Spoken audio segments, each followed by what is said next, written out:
Hello everyone, नमस्कार। मैं आलोक कुमार।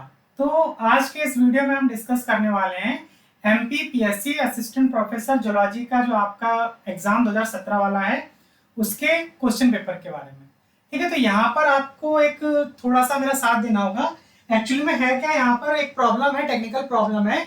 इस कंडीशन में क्या है कि हम या तो पॉइंटर को यूज कर सकते हैं या तो हम स्लाइड मूव कर सकते हैं। तो उसके लिए मुझे हर बार यहाँ से जो है वो स्विच करना होता है, या तो मैं पॉइंटर पे कर सकता हूँ या फिर मैं यहाँ पर स्लाइड को मूव करा सकता हूँ। तो इसमें आपका कुछ मिली सेकेंड में टाइम जाने वाला है, 2 से 3 मिली सेकेंड जाया करेगा, क्योंकि मुझे हर क्वेश्चन के बाद में यहाँ से सेटिंग को चेंज करना होगा। तो हमारी टेक्निकल टीम जो है वो इस कॉन्सेप्ट पर वर्क कर रही है, जल्दी आपकी इस प्रॉब्लम को रिजॉल्व कर दिया जाएगा।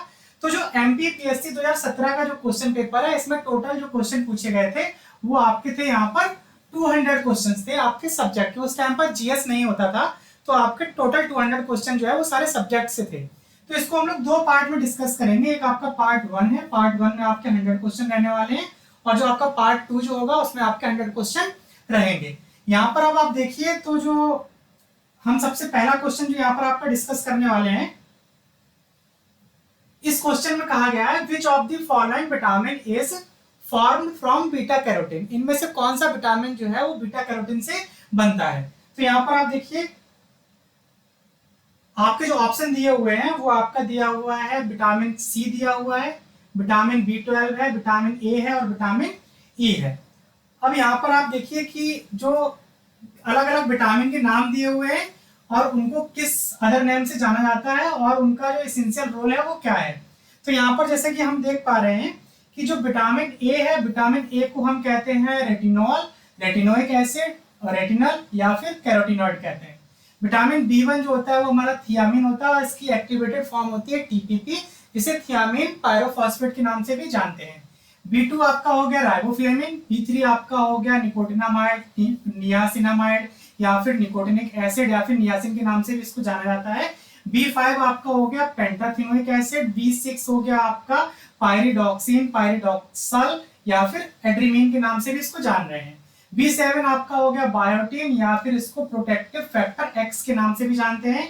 B9 आपका हो गया फोलिक एसिड, इसे या फिर फोलेसिन या फिर फोलिनिक एसिड के नाम से भी जानते हैं। B12 आपका हो गया कोबालामीन, और जो आपका यहाँ पर है विटामिन BC हो गया जो है वो आपका विटामिन सी जो है वो आपका हो गया एस्कॉर्बिक एसिड। उसके बाद है आपका विटामिन डी, विटामिन डी में आपका हो गया विटामिन D3, इसकी एक्टिवेटेड फॉर्म होती है, इसे कोले कैल्सीफेरॉल या फिर कैल्सीट्रायोल के नाम से भी जाना जाता है।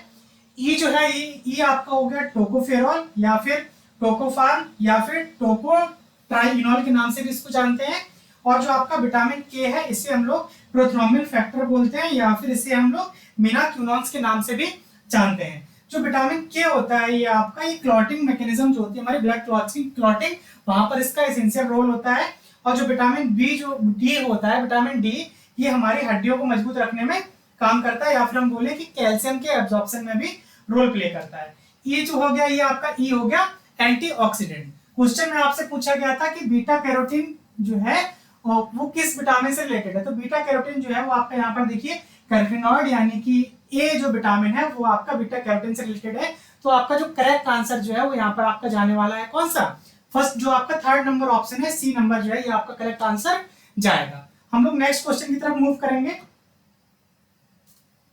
इस क्वेश्चन में कहा गया है व्हाट इज द गैलेक्टोसीमिया। कह रहा है कि गैलेक्टोसीमिया क्या है, ये एक कंडीशन है जिसमें क्या होगा ये आपसे पूछा जा रहा है। तो गैलेक्टोसीमिया में देखिए, in this galactosaemia galactose is not converted into glucose. कह रहा है कि गैलेक्टोज जो है वो ग्लूकोज में कन्वर्ट नहीं होगा। दूसरा, glucose is not converted into galactose, glucose कह रहा है गैलेक्टोज में कन्वर्ट नहीं होगा। नेक्स्ट में कह रहा है लैक्टोज इज नॉट हाइड्रोलाइज। कह रहा है जो लैक्टोज होता है, जो ग्लूकोज और गैलेक्टोज से मिलकर बना होता है, कह रहा है वो हाइड्रोलाइज नहीं होगा। या फिर नेक्स्ट ऑप्शन में कह रहा है ग्लूकोज लेवल इंक्रीजेस, कह रहा है कि ग्लूकोज का लेवल जो है वो क्या होगा, इंक्रीज हो जाएगा। तो आपको करेक्ट आंसर जो है वो यहाँ पर देना है। आपको 1 सेकंड का समय दिया जाता है, आप इसका करेक्ट आंसर जो है वो यहाँ पर बता सकते हैं।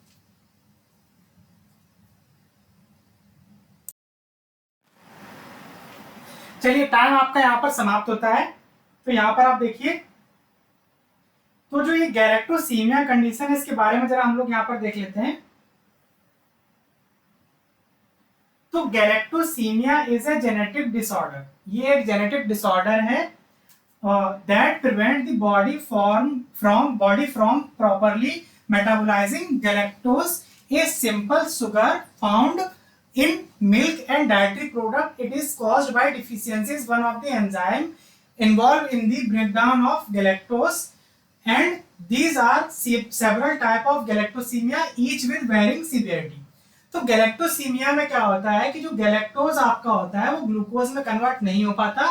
तो यानी कि यहाँ पर जो आप देख पा रहे हैं, जो आपका फर्स्ट स्टेटमेंट है वो यहाँ पर आपका करेक्ट जाएगा। In this galactose is not converted into glucose, इसमें जो आपका गैलेक्टोज जो है वो ग्लूकोज में कन्वर्ट नहीं हो पाता, तो यानी कि फर्स्ट स्टेटमेंट जो है वो आपका करेक्ट जाएगा। जो गैलेक्टोसीमिया है वो यहाँ पर 3 तरह का हो सकता है, एक हो गया टाइप 1, टाइप 2 और टाइप 3। टाइप 1 जो होता है ये आपका क्लासिक होता है, the most severe form caused by deficiency of galactose, deficiency of in the galactose 1 phosphatase. यहाँ पर जो गैलेक्टोज 1 फॉस्फेटेज एंजाइम होता है ये डिफिशियंट होता है, जिसकी वजह से जो आपका टाइप 1 गैलेक्टोसीमिया होता है। टाइप 2 आपका गैलेक्टोसीमिया गैलेक्टोकाइनेज एंजाइम की डिफिशियंसी की वजह से होता है, caused fewer medical problems than the classic type. ये क्लासिक टाइप थोड़ा ज्यादा लेवल का है, इसलिए इसे टाइप 2 नाम दिया गया। टाइप 3 जो है आपका, इसमें यूडीपी गैलेक्टोज 4 इपीमरेज जो है इसकी डिफिशियंसी होती है, कैन मैनिफेस्ट विद माइल्ड और सीवियर सिम्टम। इसमें माइल्ड और सीवियर सिम्टम्स जो है वो देखने को मिलते हैं। तो इसका जो करेक्ट आंसर जो है वो आपका यहाँ पर जो आएगा, आपका फर्स्ट ऑप्शन आएगा। यहाँ पर जरा कुछ और सिम्टम्स जो है उनके बारे में देख लीजिए।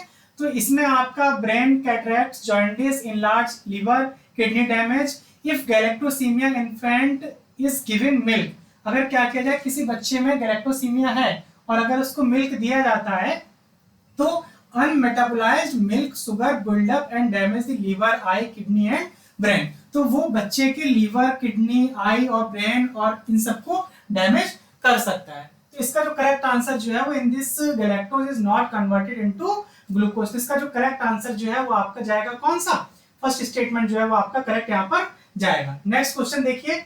नेक्स्ट क्वेश्चन में आपसे पूछा गया है कि which of the following 2 vitamins are lipid soluble. कह रहा है कि नीचे जो ऑप्शन दिए गए हैं इसमें से 2 आपको विटामिन बताने हैं जो आपके कैसे हैं, लिपिड सॉल्युबल है। तो यहाँ पर देखिए आपका जो आपको भी पता होगा कि 2 विटामिन होते हैं जो लिपिड सॉल्युबल होते हैं, वाटर में बीसी।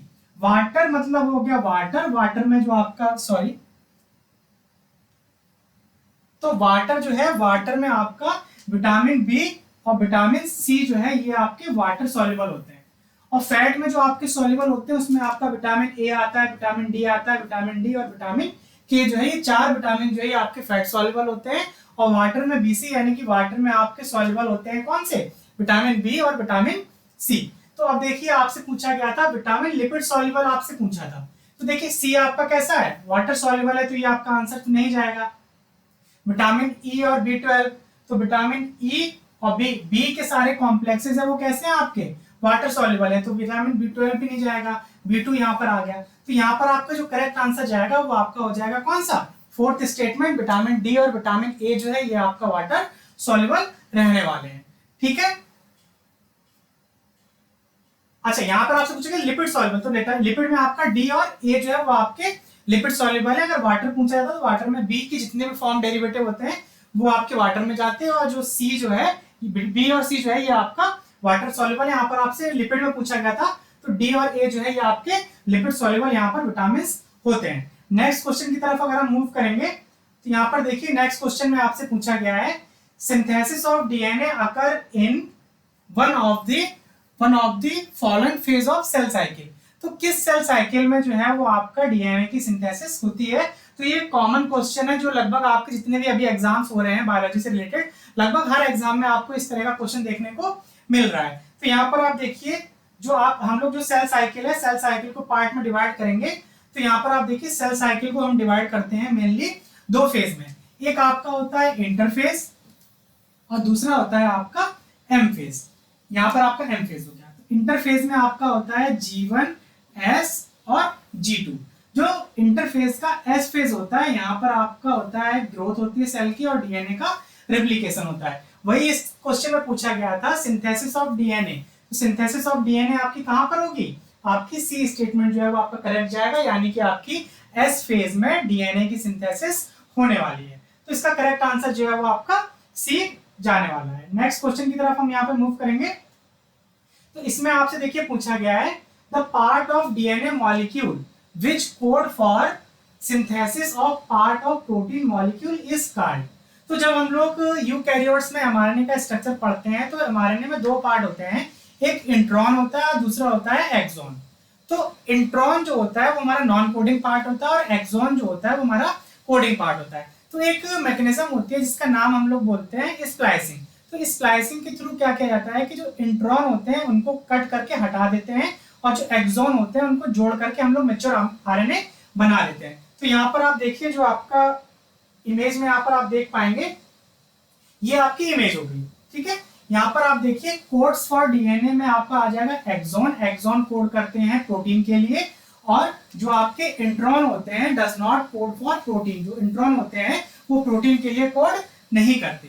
तो ये चीज आपको ध्यान में रखनी है। अब आपसे क्वेश्चन में पूछा गया था the part of DNA molecule which code for synthesis, तो यहाँ पर जो आपका करेक्ट आंसर जो जाने वाला है वो आपका जाएगा क्या, एक्सॉन। एक्सॉन जो होते हैं वो कोड करते हैं और इंट्रॉन जो है वो आपके कोड नहीं करते। तो ये इंट्रॉन जो होते हैं इंटरप्टिंग और इंटरवेनिंग सीक्वेंस होते हैं, और जो आपके एक्सॉन होते हैं ये आपके एक्सप्रेसिंग सीक्वेंस होते हैं। तो ये आपका करेक्ट आंसर जो है वो आपका यहाँ पर जाने वाला है कौन सा, बी ऑप्शन जो है वो आपका यहाँ पर करेक्ट जाएगा। नेक्स्ट क्वेश्चन हम यहाँ पर देखेंगे। तो नेक्स्ट क्वेश्चन में कह रहा है कि मेटास्टेसिस इज एसोसिएटेड विद। तो जब हम लोग पढ़ते हैं कैंसर, तो कैंसर में एक दो कंडीशन हम लोग पढ़ते हैं, एक होता है बिनाइन ट्यूमर और दूसरा होता है मेलिग्नेंट ट्यूमर, ठीक है। तो जो बिनाइन होता है वो इनिशियल स्टेज होती है, जो मेलिग्नेंट होता है वो कैंसर की लेट स्टेज होती है।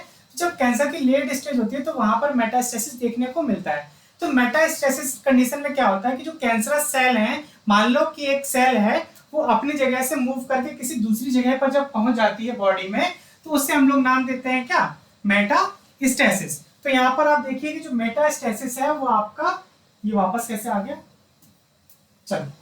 तो यहाँ पर जो आपका मेटास्टेसिस जो है वो आपका मेटास्टेसिस रिलेटेड है किससे, कैंसर से रिलेटेड है। तो यहाँ पर आप देखिए, तो इसका करेक्ट आंसर जो है वो आपका जाएगा क्या, ए जाएगा, ये कैंसर से रिलेटेड है। यहाँ पर देखिए ये आपका प्राइमरी कैंसर था, यहाँ से सेल्स जो है वो मूव करके कहाँ चली गई, लिवर में चली गई, और यहीं से सेल्स जो है वो मूव करके कहाँ चली गई, लंग्स में चली गई। तो कैंसर सेल की प्रॉपर्टी यही होती है कि वो जहां कहीं भी जाएंगे वहां पर अपनी ग्रोथ को प्रमोट करती हैं और वहां पर जाकर के वो ट्यूमर बना लेंगी। तो इस कंडीशन में यहाँ पर लिवर में भी ट्यूमर हो जाएगा और लंग्स में भी ट्यूमर हो जाएगा। तो इस कंडीशन को नाम दिया जाता है क्या, मेटास्टेसिस। तो ये आपका रिलेटेड है किससे, कैंसर से रिलेटेड है। नेक्स्ट क्वेश्चन की तरफ हम मूव करेंगे। नेक्स्ट क्वेश्चन में कहा गया है atherosclerosis is a disorder in which fatty plaque develop in the wall of. कह रहा है कि एंथेरोस्क्लेरोसिस जो है इसमें जो फैटी प्लेक होता है वो कहां पर डेवलप होता है। तो ये आपका जो है वो क्वेश्चन में पूछा गया है। ऑप्शन में आपका दिया हुआ है, कह रहा है कि आपका वेन में होगा, आर्टरी में होगा, लिम्फ वेसल्स में होगा, या फिर सलाइवरी ग्लैंड में होगा। तो यहाँ पर आप देखिए दो टर्म है, एक आपका होता है एंथेरोस्क्लेरोसिस और दूसरा होता है आपका आर्टरियोस्क्लेरोसिस। एंथेरोस्क्लेरोसिस में क्या होता है कि जो आपकी आर्टरीज होती है, आर्टरीज में क्या होगा कि formation of atheromas plaque of lipid material. तो एंथेरोस्क्लेरोसिस में क्या होगा कि यहाँ पर जो लिपिड मॉलिक्यूल है उनका प्लेक जम जाता है, जिसकी वजह से जो इसका ल्यूमेन है, यहाँ पर जो ल्यूमेन का साइज जो है आप देख पा रहे हैं कम हो गया है, जबकि यहाँ पर ल्यूमेन का साइज जो है वो क्या है, ज्यादा है। इसको हम नाम दे रहे हैं क्या, एथेरोस्क्लेरोसिस। वहीं जो आपका आर्टेरियोस्क्लेरोसिस होता है, इसमें क्या होता है कि जो ल्यूमेन होता है आर्टरीज का, ल्यूमेन का साइज क्या होगा, कम हो जाएगा, या फिर हम कहें कि जो ल्यूमेन की इनर वॉल होती है वो मोटी हो जाएगी। अगर यहाँ पर मोटापा हो जाएगा तो ये अपने आप ही इसका ल्यूमेन जो है वो कम हो जाएगा। तो thickening of the inner wall and the central wall of the artery. तो जो आपका यहाँ पर आपसे पूछा गया था एथेरोस्क्लेरोसिस, यानी कि ये वाली कंडीशन पूछी गई थी, कह रहा था कि जो फैटी प्लेक बनता है वो आपका कहां पर बन रहा है, तो ये आपका बनता है कहां पर, आर्टरीज में बनता है। तो आपका बी स्टेटमेंट जो है वो यहाँ पर आपका करेक्ट ऑप्शन जाएगा। नेक्स्ट क्वेश्चन की तरफ हम मूव करेंगे। सॉरी। नेक्स्ट क्वेश्चन में देखिए कह रहा है credit for discovery related to transposon. कह रहा है कि ट्रांसपोजोन की जो डिस्कवरी की गई थी उसका क्रेडिट जो है वो किसको दिया जा रहा है। यहाँ पर आपके जो नाम दिए गए हैं वो आपका सबसे पहले नंबर पे है हेडजीन एंड जैकब 1974, दूसरा है आपका लीडरबर्ग 1952, रोएडीज 1938, मैकक्लिंटॉक 1950। तो इनमें से आपको बताना है कि आपका करेक्ट आंसर जो है वो क्या जाएगा। तो आपको 2 सेकंड का मैं समय देता हूं ताकि आप यहाँ पे करेक्ट आंसर जो है वो कमेंट सेक्शन में कमेंट कर पाए।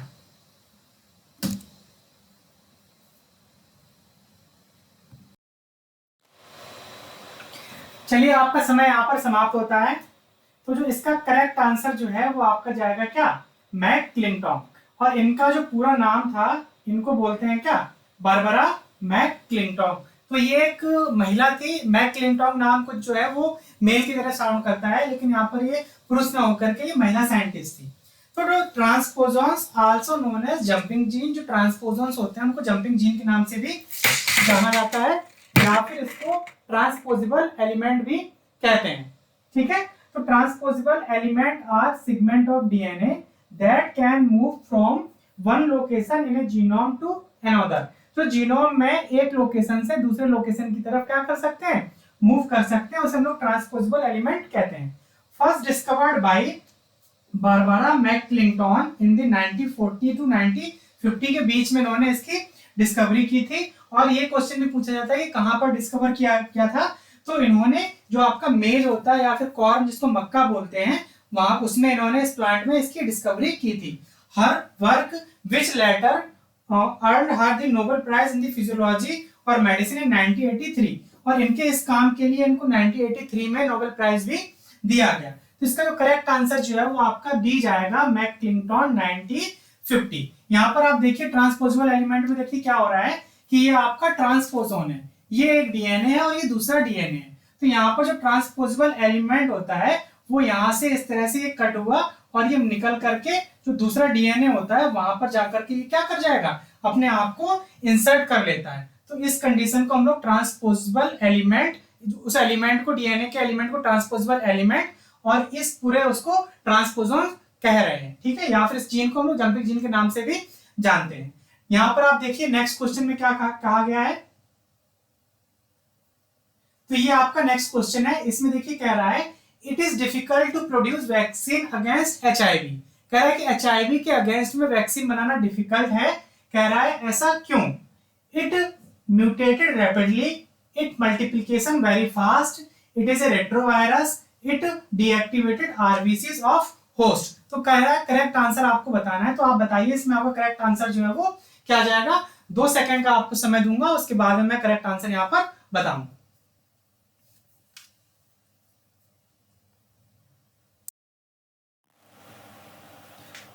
चलिए आपका समय जो है वो समाप्त होता है यहां पर। तो इसको हम एक सिंपल एग्जांपल से समझेंगे। ठीक है, तो यहां पर देखिए जो वायरस होते हैं, वायरस में म्यूटेशन जो है वो बहुत रैपिडली होता है और वो अपने आउटर कोट को जो है वो क्या करते हैं, बदलते रहते हैं। जैसे यहाँ पर देखिए एक अंकल जी या चचा की फोटो बनाई गई है और सारे इमेजेस में जो है वो सेम इंडिविजुअल है, बस उसने क्या किया, अपना जो आउटर कोट कहें या फिर हम बोले कि जो उनका जो साइड है, जो वायरस में प्रोटीन कोड होता है, ये सारे इमेजेस में अलग अलग है। उसी तरह से वायरस क्या करता है, जो अपने आउटर कोट होते हैं उसको वो चेंज करता रहता है, जिस वजह से जो वायरस के अगेंस्ट में वैक्सीन बनाना जो है वो पॉसिबल नहीं है। ठीक है, तो ये इसका करेक्ट आंसर हो जाएगा, इट म्यूटेटेड्स रैपिडली। तो मान लो जो वैक्सीन है वो पहले पहचानी व्हाइट कलर को, लेकिन तुरंत उसने क्या किया, वो ब्लैक कलर पहन लिया, फिर येलो पहन लिया। इस तरह से वायरस जो है वो अपने आप में म्यूटेशन करता रहता है। तो वो जो वैक्सीन बनाई गई है वो उसके अगेंस्ट में कारगर नहीं होती। इसका जो करेक्ट आंसर जो है वो आपका जाना चाहिए क्या, ये जाना चाहिए, it म्यूटेटेड्स rapidly. So it is difficult to produce a vaccine against HIV primarily because it mutated rapidly. HIV high mutation rate allow it to evolve and change quickly, making it challenging for the immune system to recognize and neutralizes it effectively and also for vaccine to target it consistently. तो यहाँ पर इसी वजह से मुश्किल है क्योंकि वो अपने कोड को जल्दी जल्दी क्या करता है, बदलता रहता है। नेक्स्ट क्वेश्चन की तरफ हम मूव करेंगे।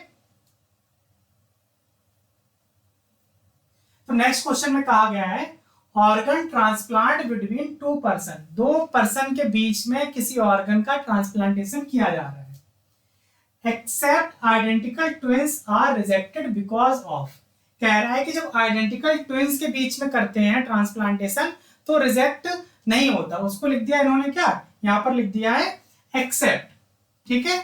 लेकिन जब अदर के बीच में करते हैं तो वो रिजेक्ट हो जाता है। तो कह रहा है ऐसा क्यों होता है। तो यहाँ पर आपके जो ऑप्शन दिए गए हैं, कह रहा है कि डिफरेंट एमएससी एंटीजन की वजह से होता है, डिफरेंट नेचर की वजह से होता है, डिफरेंट ब्लड ग्रुप की वजह से होता है, या फिर डिफरेंट प्लाज्मा मेम्ब्रेन की वजह से होता है। तो आप यहाँ पर देखिए, तो जो डिफरेंट ऑर्गेनिज्म होते हैं उनमें क्या होता है, जो एमएचसी मॉलिक्यूल होते हैं वो अलग अलग, यहाँ पर अलग अलग इंडिविजुअल में अलग अलग एमएचसी मॉलिक्यूल जो है वो एक्सप्रेस होते हैं। तो इसका जो करेक्ट आंसर जाना चाहिए वो आपका जाएगा क्या, डिफरेंट एमएचसी एंटीजन की वजह से ये रिजेक्शन होता है। यहाँ पर आप देखिए, हम लोग ग्राफ्ट के बारे में बात करेंगे कि जो ऑर्गन एक इंडिविजुअल से लेकर के किसी दूसरे में लगाया जाता है, या फिर जो ग्राफ्ट होता है वो कितने तरह से हम लोग उसको डिवाइड करते हैं। तो on the basis of graft कि वो सेम स्पीसीज में लगाया जा रहा है, डिफरेंट स्पीसीज में लगा रहे हैं, या फिर उसी इंडिविजुअल का उसी किसी पार्ट में लगाया जा रहा है, तो उसके बेसिस पे इसको 4 पार्ट में क्लासिफाई किया गया है। एक हो गया आपका ऑटोग्राफ्ट, एलोग्राफ्ट, आइसोग्राफ्ट और जीनोग्राफ्ट। अगर दो डिफरेंट स्पीसीज के बीच में किया जाए, यानी कि आपकी बॉडी से किडनी निकाल करके बंदर की बॉडी में लगा दी जाए, या फिर बंदर की से निकाल करके आपकी बॉडी में लगा दिया जाए, तो ये दो डिफरेंट स्पीसीज के बीच में हो रहा है। जब दो डिफरेंट स्पीसीज के बीच में होता है कोई ग्राफ्ट का ट्रांसफर, तो उसे हम लोग नाम देते हैं क्या, जीनोग्राफ्ट बोलते हैं। अगर मेरी बॉडी से कहीं से पोर्शन कुछ निकाल कर, जैसे मान लीजिए पैर के थाई मसल से, थाई के पास से स्किन निकाल करके फेस पे लगाई जा रही है, तो वो कहलाएगा क्या, आपका कहलाएगा ऑटो। ऑटो मतलब होता है सेम। अगर सेम किसी इंडिविजुअल की बॉडी से कोई पार्ट निकाल करके उसी की बॉडी में कहीं लगाया जा रहा है, तो उसे हम लोग नाम देते हैं क्या, ऑटोग्राफ्ट। इसमें आपका स्किन आ जाएगा, हेयर ट्रांसप्लांट और जो बोन होती है ये आपका ऑटोग्राफ्ट का एग्जांपल है। हेयर ट्रांसप्लांट में भी यही होता है कि आपके बॉडी के किसी पार्ट से निकाल करके हेयर जो है वो हेयर फॉलिकल में लगा दिए जाते हैं। एलोग्राफ्ट मतलब क्या होता है, तो this is between different member of the same species. तो अगर सेम स्पीसीज, मान लो मैं हूं और हमारी होमो सेपियंस स्पीसीज का कोई एक दूसरा इंडिविजुअल है, अगर उसकी बॉडी से कुछ पार्ट निकाल करके अगर मेरी बॉडी में लगा दिया जाए, अगर सेम स्पीसीज के बीच में ट्रांसफर होता है, तो उसे हम लोग नाम देते हैं क्या, एलोग्राफ्ट बोलते हैं। जैसे किसी की 2 किडनी थी, एक किडनी खराब हो गई, तो उसने क्या किया कि एक किडनी कहीं से ले लिया, या फिर दोनों किडनी खराब हो गई, उस कंडीशन में एक किडनी उसने कहीं से ले ली, तो किडनी ट्रांसप्लांट हो गया। कोई इंडिविजुअल की डेथ हो गई और दूसरा कोई इंडिविजुअल है जिसका हार्ट जो है वो नॉन फंक्शनल था, जिसकी वजह से दूसरा आदमी मर सकता था, तो मरे हुए आदमी का दिल जो है वो उसके अंदर लगा दिया गया, तो ये आपका हार्ट हो गया, लंग्स, लिवर, तो ये सारा आपका एलोग्राफ्ट के अंदर आता है, ठीक है। वही आपका आइसोग्राफ्ट जो है, आइसोग्राफ्ट जो है वो आपका आइडेंटिकल ट्विंस के बीच में होता है, यानी कि जुड़वा भाई बहन जो होते हैं, जो मोनोजाइगोटिक वाले हैं, उनके अंदर ये आपको देखने को मिलता है। तो ये आपका हो जाएगा क्या, आइसोग्राफ्ट बिटवीन सेम इंडिविजुअल। तो ये क्वेश्चन जो है मैं मानता हूं कि आपका क्लियर हो गया होगा। ये ग्राफ्ट जो है कितने तरह के होते हैं ये भी आपने यहाँ पर देख लिया है। नेक्स्ट क्वेश्चन की तरफ हम मूव करेंगे। नेक्स्ट क्वेश्चन देखिए क्या कह रहा है। नेक्स्ट क्वेश्चन में कहा गया है मिथेनोग्लोबिन ग्लोबुलिन इज, कह रहा है कि मिथेनोग्लोबुलिन जो है वो क्या है, ठीक है। ऑप्शन है आपका ऑक्सीडाइज्ड हीमोग्लोबिन है, रिड्यूस्ड हीमोग्लोबिन है, एक complex between haemoglobin and carbon monoxide का कॉम्प्लेक्स होता है, रिड्यूस्ड प्रोटीन ऑफ हीमोग्लोबिन है। तो 4 ऑप्शन में पूछ रहा है कि जो मिथेनोग्लोबिन होता है वो क्या है। तो यहां पर आप देखिए जो आपका मिथेनोग्लोबिन होता है, तो methaemoglobin is form of haemoglobin in which iron within the haem group is oxidised. अगर हीमोग्लोबिन का क्या किया जाए कि आयरन का जो हीम ग्रुप होता है उसको अगर ऑक्सीडाइज कर दिया जाए तो वो कन्वर्ट हो जाएगा किससे, फेरस से फेरिक में, ठीक है। Fe2+ से Fe3+ में कन्वर्ट हो जाएगा, और this oxidation prevent the haemoglobin molecule from binding with oxygen, जिसकी वजह से हीमोग्लोबिन जो मॉलिक्यूल है वो ऑक्सीजन के साथ में बाइंड नहीं कर पाएगा। Reduce its ability to carry oxygen throughout the body, जिसकी वजह से बॉडी में जो ऑक्सीजन ले जाने की जो उसकी कैपेसिटी होती है वो कम हो जाएगी। एक कंडक्शन कार्ड मिथेनोग्लोबिनीमिया, तो उस कंडीशन को मिथेनोग्लोबिनीमिया के नाम से जाना जाता है। ये तब होगा जब there an abnormally high concentration of methaemoglobin in the blood. जब ब्लड में मिथेनोग्लोबिन का कंसंट्रेशन जो है वो क्या हो जाएगा, हाई हो जाएगा, यानी कि Fe2+ से Fe3+ में कन्वर्ट हो गया, यानी कि जब वो कैसी फॉर्म हो गई, ऑक्सीडाइज फॉर्म हो गई, तो वो आपका मिथेनोग्लोबिन में कन्वर्ट हो जाएगा। तो ऑक्सीडाइज हीमोग्लोबिन को हम लोग क्या नाम देते हैं, मिथेनोग्लोबिन नाम देते हैं। यहाँ पर आप देख पा रहे हैं ये इमेज में भी रिप्रेजेंट किया गया है। तो करेक्ट आंसर जो है वो आपका यहाँ पर जाएगा क्या, ए स्टेटमेंट जो है वो आपका यहाँ पर करेक्ट आंसर जाने वाला है। नेक्स्ट क्वेश्चन की तरफ हम मूव करेंगे। तो नेक्स्ट क्वेश्चन में क्या रहा है, expiratory reserve volume of lungs is the volume of air which can. तो एक्सपायरेटरी रिजर्व वॉल्यूम के बारे में आपसे पूछा गया है। तो कुछ टर्मिनोलॉजी जरा इनको भी आप देख लीजिए। तो यहाँ पर देखिए सबसे पहले हम बात करेंगे टाइडल वॉल्यूम की।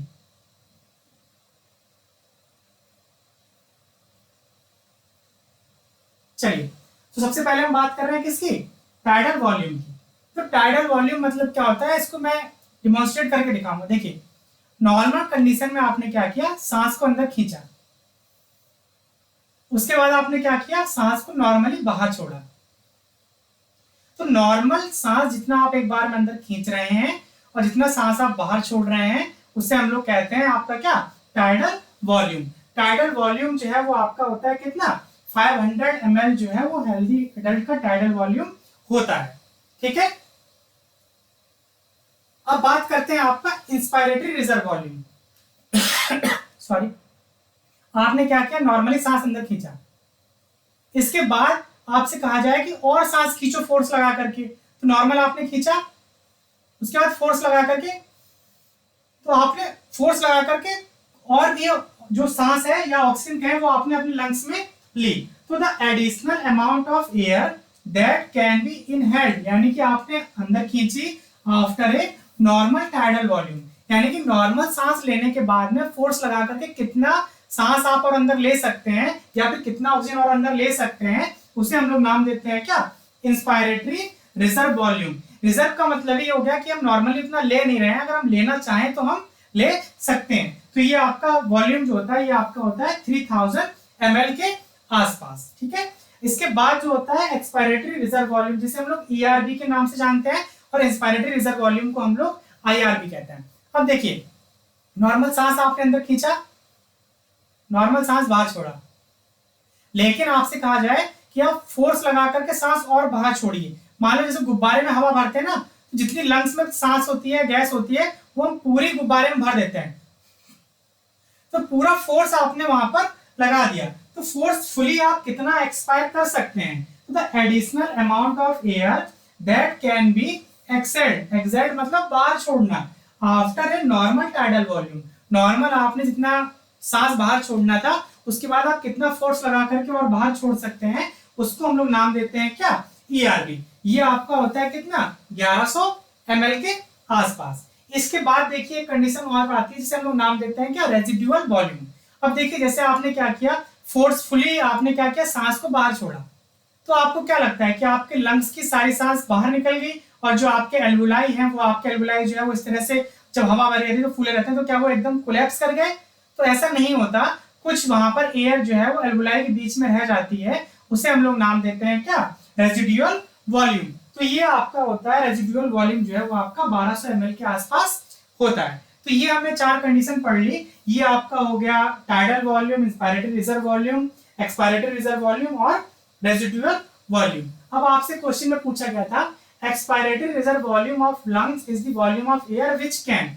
तो एक्सपायरेटरी रिजर्व वॉल्यूम यानी कि नॉर्मल रेस्पिरेशन के बाद आप कितना फोर्सफुली सांस को बाहर छोड़ सकते हैं, उसको हम लोग एक्सपायरेटरी रिजर्व वॉल्यूम कह रहे हैं।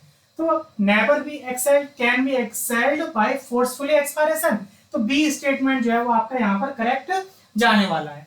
ठीक है, तो यहाँ पर आपका जो करेक्ट आंसर जो है वो आपका बी जाएगा। आशा करता हूँ ये कॉन्सेप्ट आपको जो है वो क्लियर कट हो गया होगा। एक टर्म और होता है टोटल वॉल्यूम की बात करते हैं, तो ये आपका 4600 के आसपास होता है। टोटल लंग कैपेसिटी या फिर वाइटल कैपेसिटी के नाम से उसको जाना जाता है। ठीक है, नेक्स्ट क्वेश्चन की तरफ हम देखेंगे। उसको जब हम लोग रेस्पिरेशन वाला लेक्चर जब डिटेल में डिस्कस करेंगे, अभी हमारी रेगुलर क्लासेस स्टार्ट हो गई हैं, तो आप क्लासेस भी हमारे आपको मिलती रहेंगे रेगुलरली। वहां पर जब हम लोग डिस्कस करेंगे तो वहां पर हम इसको डिटेल में और डिस्कस करेंगे। तो यहाँ पर आप देखिए नेक्स्ट क्वेश्चन जो है, नेक्स्ट क्वेश्चन में कहा गया है more the partial pressure of CO2, ठीक है, CO2 का पार्शियल प्रेशर क्या है, ज्यादा है। More is the dissociation of haemoglobin HbO2 into Hb plus O2, this is called, कह रहा है कि CO2 का पार्शियल प्रेशर ज्यादा है जिसकी वजह से हीमोग्लोबिन से ऑक्सीजन जो है वो ज्यादा डिसोसिएट हो रही है।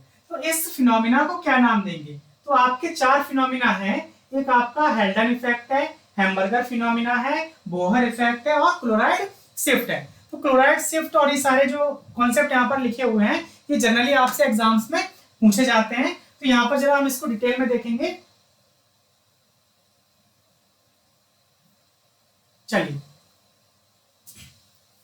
तो यहां पर देखिए, सबसे पहले आप समझ लीजिए कि जो बोहर इफेक्ट है, increase CO2 and decrease pH, तो यानी कि CO2 क्या हो, ज्यादा हो, और pH जो क्या हो, ये आपका कम हो, हीमोग्लोबिन एफिनिटी फॉर ऑक्सीजन, ये क्या करेंगे कि रिड्यूस करेंगे HbO2 की एफिनिटी को। तो ये आपका कहलाता है क्या, बोहर इफेक्ट। तो बोहर इफेक्ट जो होता है वो आपका ऑक्सीजन के डिसोसिएशन को रिप्रेजेंट करता है कि हीमोग्लोबिन से जो ऑक्सीजन है वो क्या हो गई, डिसोसिएट हो गई, तो उसको रिप्रेजेंट करते हैं किसके द्वारा, बोहर इफेक्ट के द्वारा। वहीं आपका दूसरा है Haldane effect, dissociation of blood deoxygenation, यानी कि ऑक्सीजन का क्या करना, निकल जाना, deoxygenation of blood increases its ability to carry CO2। तो जो ब्लड का डिसोसिएशन होता, डीऑक्सीजनेशन होता है, ये CO2 को कैरी करने की एफिनिटी जो होती है इसकी वजह से क्या हो जाती है, बढ़ जाती है। तो हेल्डन इफेक्ट जो है वो आपका CO2 के डिसोसिएशन को रिप्रेजेंट करता है, या फिर हम कहें कि कैरी करने यानी एसोसिएशन को रिप्रेजेंट करता है। और जो आपका बोहर इफेक्ट होता है ये आपका ऑक्सीजन के डिसोसिएशन को रिप्रेजेंट करता है। वहीं आपका जो हैम्बर्गर फिनोमिना होता है, इसको आप जरा समझिए कि जब सेल होती है तो सेल में क्या होगा कि CO2 आता है, तो CO2 जो सेल में रिलीज होता है, CO2 जो है वो वाटर के साथ में क्या करता है, रिएक्ट करता है और बनाता है क्या, HCO3। तो यहाँ पर आपका प्रोटॉन भी रिलीज होता है। तो ये सेल है, तो सेल से क्या किया जाएगा, जो HCO3 बन रहा है इसको सेल के बाहर भेजा जाता है और बाहर से क्लोराइड को क्या किया जाता है, अंदर लाया जाता है। इसको हम लोग नाम देते हैं क्या, क्लोराइड शिफ्ट, या फिर इसी को हैम्बर्गर फिनोमिना के नाम से जाना जाता है। क्वेश्चन में आपसे पूछा गया था कि CO2 का प्रेशर क्या है, मोर है, और हीमोग्लोबिन और ऑक्सीजन के डिसोसिएशन को रिप्रेजेंट करना है। तो CO2 यहाँ पर ज्यादा है और ऑक्सीजन का डिसोसिएशन हो रहा है, तो आपका जो करेक्ट आंसर जो है वो आपका जाएगा क्या, हेल्डन इफेक्ट जो है वो आपका करेक्ट आंसर यहाँ पर जाएगा। तो यहाँ पर आपका नेक्स्ट क्वेश्चन की तरफ हम मूव करेंगे।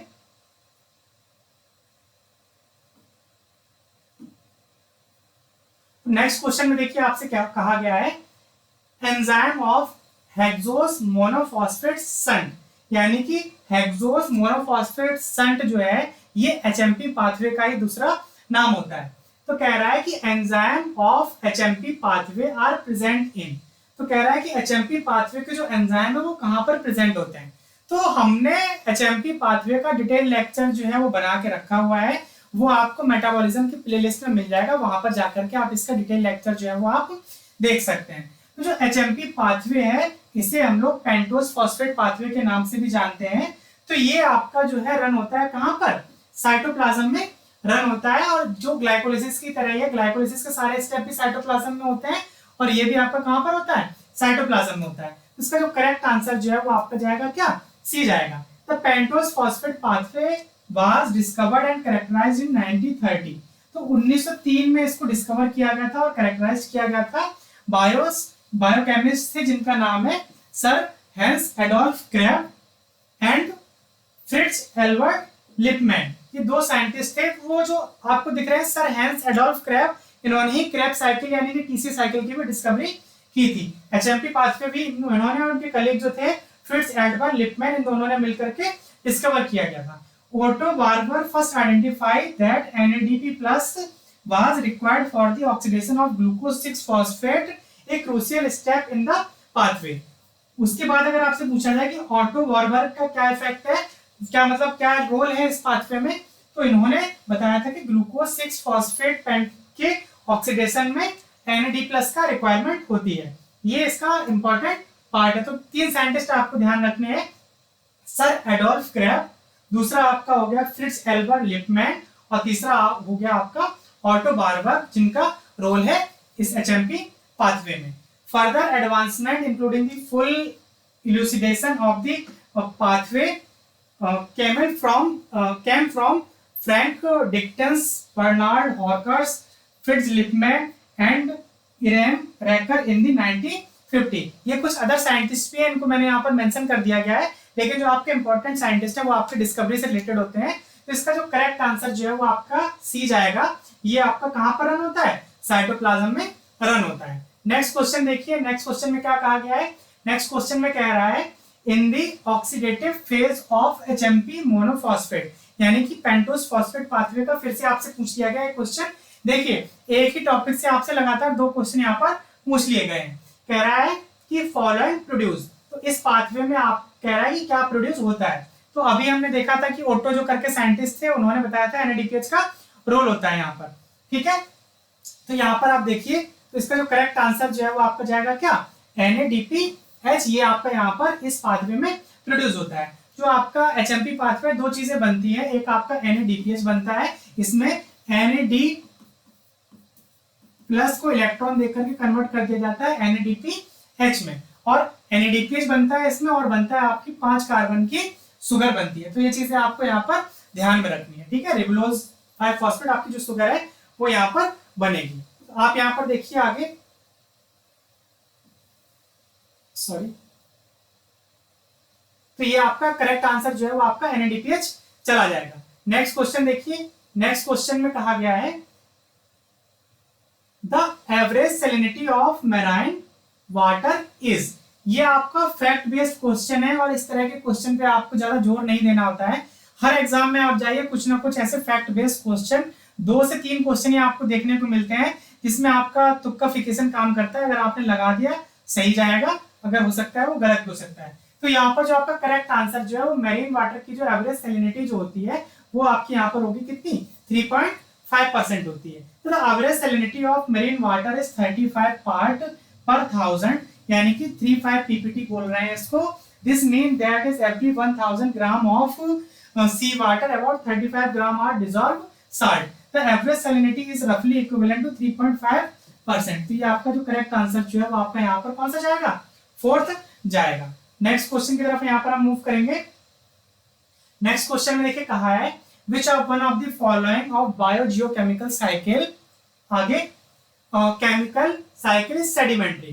तो आपसे कह रहा है कि जो बायोजियोकेमिकल साइकिल है इसमें से कौन सी साइकिल जो है वो आपकी सेडिमेंट्री है। तो यहाँ पर देखिए आपका नाइट्रोजन है, कार्बन है, ऑक्सीजन है और फॉस्फोरस है।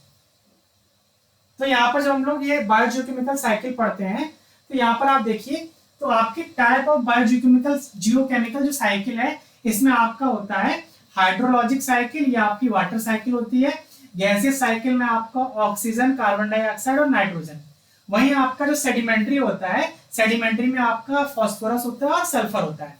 तो आपका जो फॉस्फोरस और सल्फर दो है, तो यहाँ पर आपसे पूछा था कि सेडिमेंट्री कौन सा है, तो आपका सेडिमेंट्री जो करेक्ट आंसर जाएगा वो आपका जाएगा क्या? डी। जो आपकी फॉस्फोरस साइकिल होती है वो आपकी कैसी है? सेडिमेंट्री है। अगर यहाँ पर आपका सल्फर देता तो सल्फर भी आपकी कैसी साइकिल है? सेडिमेंट्री साइकिल है। तो sulphur cycle is primarily A sedimentary cycle.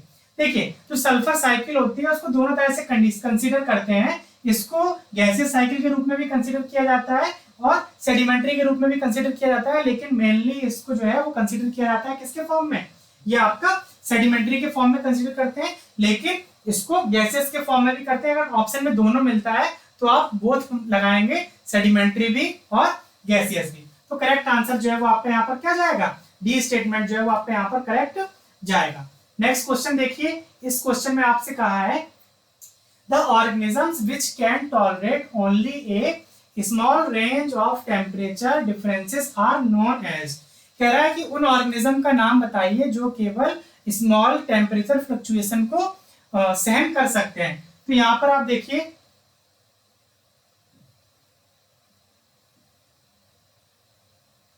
सबसे पहले आपका है स्टीनोथर्मल। तो स्टीनो मतलब होता है शॉर्ट। तो वे ऑर्गेनिज्म जो can only survive with in a narrow temperature range, उसे हम लोग नाम देते हैं क्या? स्टीनो। वही यहाँ पर पूछा गया था स्मॉल रेंज, तो आपका करेक्ट आंसर जो है वो आपका जाएगा क्या, ए ऑप्शन जाएगा। स्टीनो थर्मल जो होते हैं वो केवल थोड़ी शॉर्ट रेंज को ही टॉलरेट कर सकते हैं। होमोथर्मल मतलब क्या हुआ, organism that maintain A stable internal body temperature regardless of external environment, warm blooded. तो उन ऑर्गेनिज्म की बात की जा रही है जो अपने इंटरनल बॉडी टेम्परेचर को स्टेबल रखते हैं, यानी कि एटमॉस्फेयर में चेंज होने के साथ साथ उनके बॉडी टेम्परेचर में कोई भी चेंज नहीं होता, तो वो आपके होमोथर्मल ऑर्गेनिज्म कहलाते हैं। यूरोथर्मल की बात करते हैं तो organism that can tolerate a wide range of temperature. यूरे मतलब आपका क्या होता है, यूरे मतलब होता है आपका वाइड, तो जो शॉर्ट रेंज को सहन कर सकते हैं वो आपका स्टीनो हो गया, और जो वाइड रेंज को सहन कर सकते हैं वो आपका हो जाएगा क्या, यूरोथर्मल हो जाएगा। ठीक है। हेट्रोथर्मल की बात करते हैं तो organism that can switch between being homeothermic and poikilothermic, यानी कि कोल्ड ब्लडेड और वार्म ब्लडेड एनिमल के बीच में वो अपने आप को स्विच कर सकते हैं depending on the environment condition, उसे हम लोग नाम देते हैं क्या, heterothermal. These animals such as bat and hummingbirds, तो हेट्रोथर्मल ऑर्गेनिज्म में आपके आते हैं हमिंग बर्ड्स आ जाएगा, और आ जाएगा कौन, बैट आ जाएगा। वहीं दो टर्म आए, एक आपका आया होम्योथर्म और दूसरा आता है पोकियोथर्म। इनको आप समझ लीजिए। होम्योथर्म जो होते हैं वो अपने बॉडी टेम्परेचर को एनवायरमेंट के साथ में फ्लक्चुएट नहीं करते, उनको वार्म ब्लडेड एनिमल या फिर एंडोथर्म के नाम से जानते हैं, तो इसमें हम लोग आ जाते हैं। ठीक है। पोकियोथर्म जो होते हैं वो अपने बॉडी टेम्परेचर को एनवायरमेंट के साथ में फ्लक्चुएट कर सकते हैं, आल्सो नोन एज एक्टोथर्म। तो ये सारे पॉइंट्स जो है वो आपको ध्यान रखने हैं। करेक्ट आंसर जो है वो आपका ए यहाँ पर चला जाएगा। नेक्स्ट क्वेश्चन की तरफ हम यहाँ पे मूव करेंगे। तो इस क्वेश्चन में देखिए कह रहा है in marine habitat the maximum deepest zone is known as, कह रहा है कि जो मरीन हैबिटाट है वहां पर सबसे डीपेस्ट जोन जो है उसको क्या नाम दिया जाता है। तो यहाँ पर आप देखिए ये आपका मरीन का हमने एक यहाँ पर डायग्राम बनाया हुआ है। तो यहाँ पर जो जोन है, जोन की अगर हम बात करेंगे तो यहाँ पर सबसे ऊपर जो जोन होता है वो आपका एपिलिम्नेटिक जोन होता है। ठीक है। सबसे ऊपर जो है वो आपका एपीपेलाजिक जोन है, यहाँ पर सनलाइट जो है सबसे ज्यादा आती है। फिर आपका होता है मेसोपेलाजिक जोन, द ट्विलाइट होता है। फिर आपका आता है पेलाजिक जोन, जिसे हम लोग पैथीपेलाजिक जोन या मिड जोन के नाम से भी जानते हैं। उसके बाद आता है आपका अवाइसोपेलाजिक जोन, या फिर इसे अवाइसल जोन के भी नाम से जानते हैं। और उसके बाद आता है आपका हेडल जोन, या फिर टेंचिस के नाम से भी इनको जाना जाता है। तो सबसे डीपेस्ट जो आपका हो जाएगा यहाँ पर क्या, हेडल हो जाएगा। तो यहाँ पर आपका देखिए एवाइसल, बेथिल, हेडल और सबलिटोरल, तो यहाँ पर आपका जो करेक्ट आंसर जो है वो आपका क्या जाएगा, हेडल जाएगा इस क्वेश्चन के अकॉर्डिंग। ठीक है। तो ये आपका बेंथिक जोन हो गया, और लास्ट में आपका हो जाएगा सबसे नीचे हेडल जोन। और जो ये इस तरह से जो गर्त होते हैं इसको ट्रेंचेस के नाम से भी जाना जाता है। ठीक है। तो यहाँ पर जो आपका सी स्टेटमेंट जो है वो आपका करेक्ट जाएगा। नेक्स्ट क्वेश्चन देखिए। नेक्स्ट क्वेश्चन में क्या कहा गया है, in which layer of the atmosphere people live, कह रहा है कि एटमॉस्फेयर की उस लेयर का नाम बताना है जहां पर लोग रहते हैं। तो आपको 2 सेकंड का समय दिया जा रहा है, आप इस क्वेश्चन का आंसर कमेंट बॉक्स में कमेंट कर दीजिए, ताकि आपको ये ना कहें कि मुझे मौका नहीं दिया।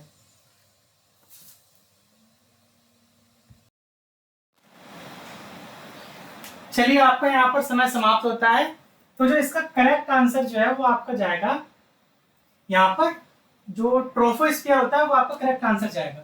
यहाँ पर आप देखिए कि जो अर्थ के अगर हम एटमॉस्फेयर की बात करते हैं तो सबसे नीचे की तरफ आपका 20 किलोमीटर तक आपका है ट्रोपोस्फियर, फिर आपका स्ट्रेटोस्फियर होता है, फिर मीजो, फिर ट्रोपोस्फियर। तो यहाँ पर आपका देखिए कुछ मिस्टेक हुआ है, तो ये 2 जगह आपका ट्रोपोस्फियर नहीं आएगा। ठीक है। तो यहाँ पर आपका ट्रोपोस्फियर नहीं होना चाहिए।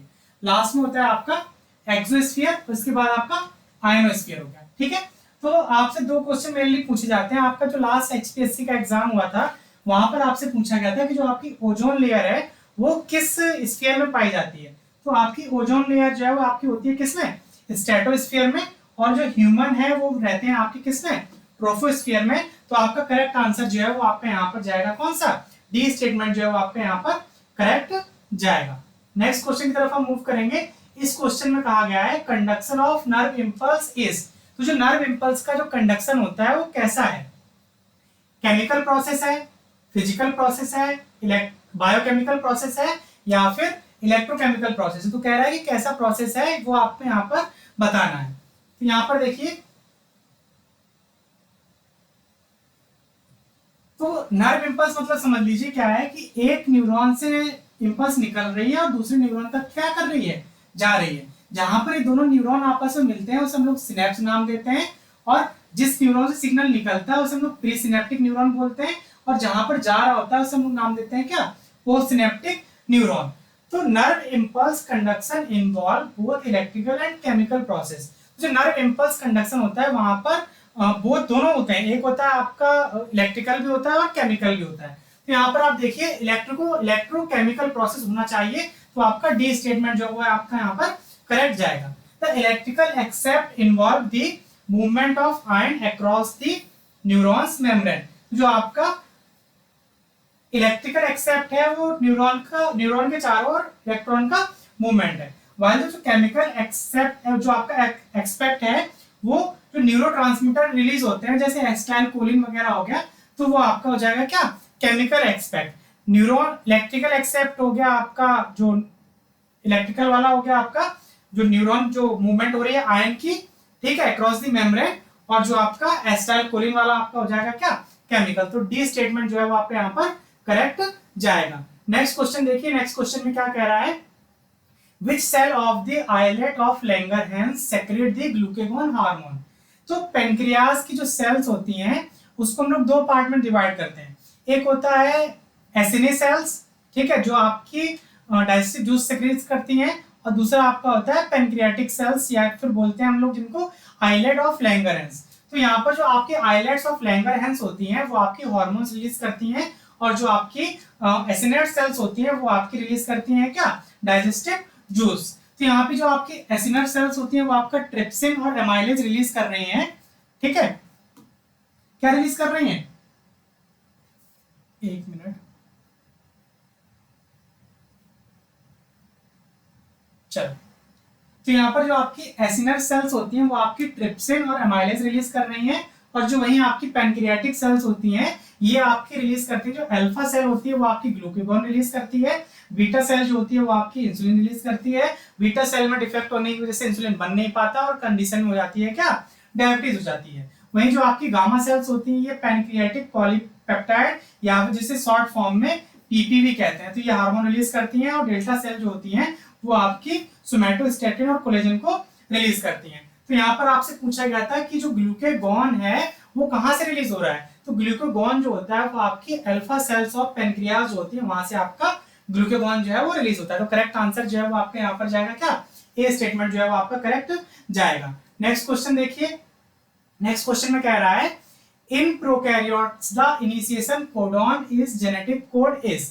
तो प्रोकैरियोट्स में कह रहा है इनिशिएशन कोडॉन कौन सा होता है, तो आपको दो पॉइंट ध्यान रखने हैं, जो आपका एयूजी यूनिवर्सल इनिशिएशन कोडॉन है ये यूकैरियोट्स में भी होता है, प्रोकैरियोट्स में भी होता है।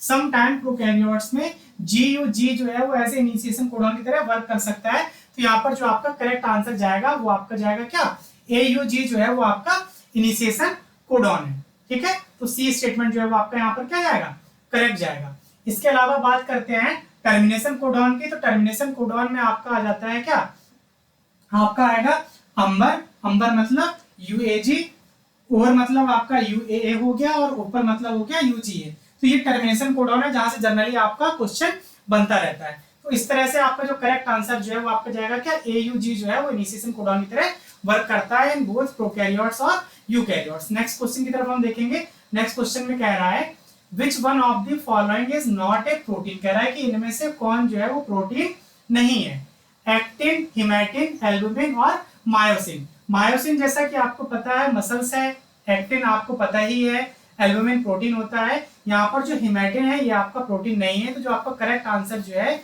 नॉट पूछा गया था, नॉट ए प्रोटीन, तो आपका बी स्टेटमेंट जो है वो आपका यहाँ पर करेक्ट जाएगा। इसके अलावा कुछ और पॉइंट्स देख लीजिए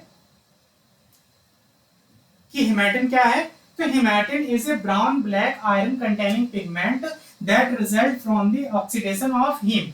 जब हीम का ऑक्सीडेशन हो जाता है तो बनता है हिमैटिन, और हिमैटिन प्रोटीन ना होकर के क्या है, पिगमेंट है।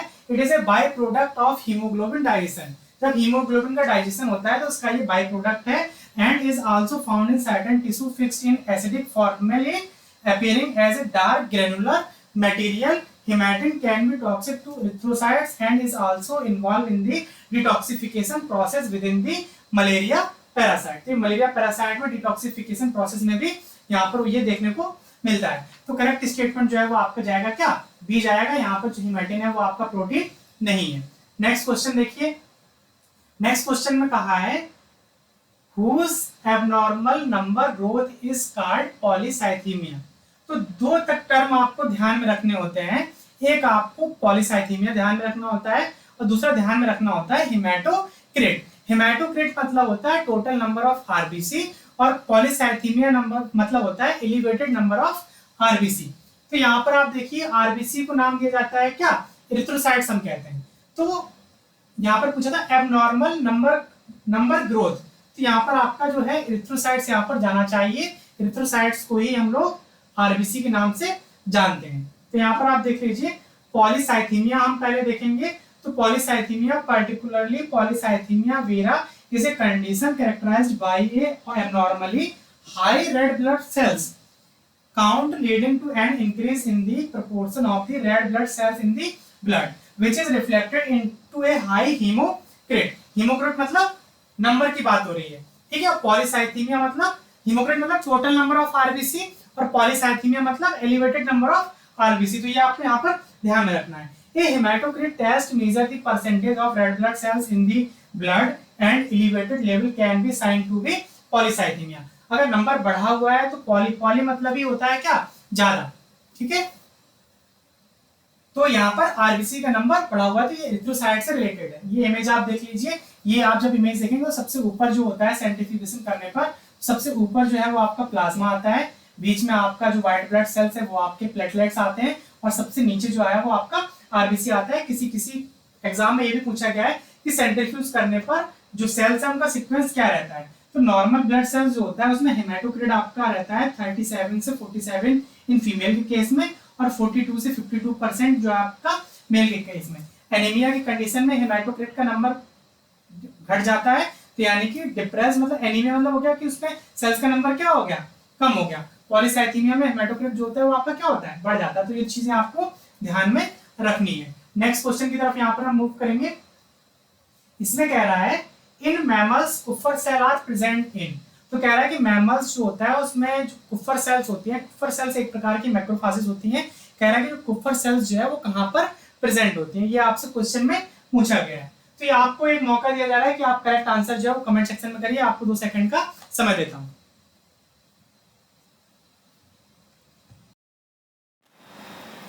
चलिए आपका समय समाप्त होता है। यहाँ पर देखिए कि अलग अलग लोकेशन के हिसाब से मैक्रोफाजेस को अलग अलग नाम दिया जाता है। तो यहाँ पर देखिए जो आपका एल्वियोलर मैक्रोफाजेस होती हैं उसको वो कहाँ पर पाई जाएंगी, वो आपकी पल्मोनरी एल्वियोलस ऑफ लंग्स में पाई जाएंगी। एडिपोज टिश्यू मैक्रोफाजेस होती हैं वो आपकी एडिपोज टिश्यू में होती है। कुफर सेल्स जो है वो आपकी कहाँ पर होती है, लिवर में होती है। वही आपसे पूछा गया था क्या, कुफर सेल्स की लोकेशन कहाँ है, तो आपका करेक्ट आंसर जो है वो आपका सी जाएगा। माइक्रोग्लिया जो होती है वो आपकी न्यूरल टिश्यू में होती है।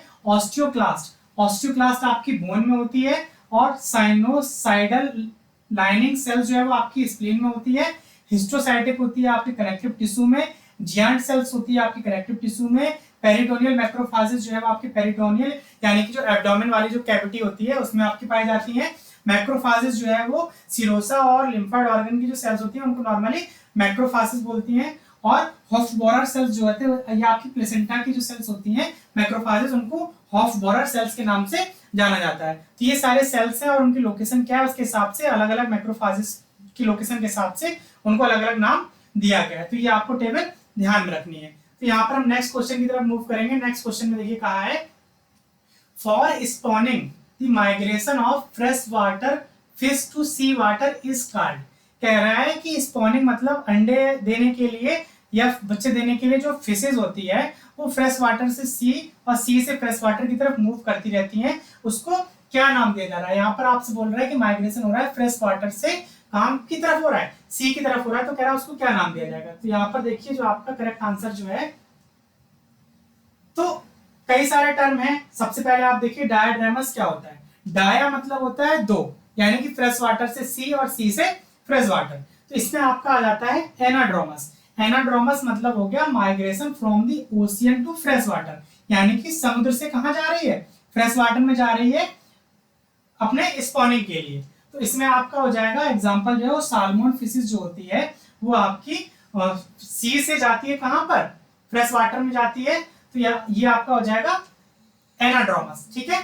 सी से कहां पर जाएगी, सी से फ्रेश वाटर में, तो ये आपका हो जाएगा क्या, migration from ocean to sea, ocean to fresh water, तो ये आपका हो गया एनाड्रोमस।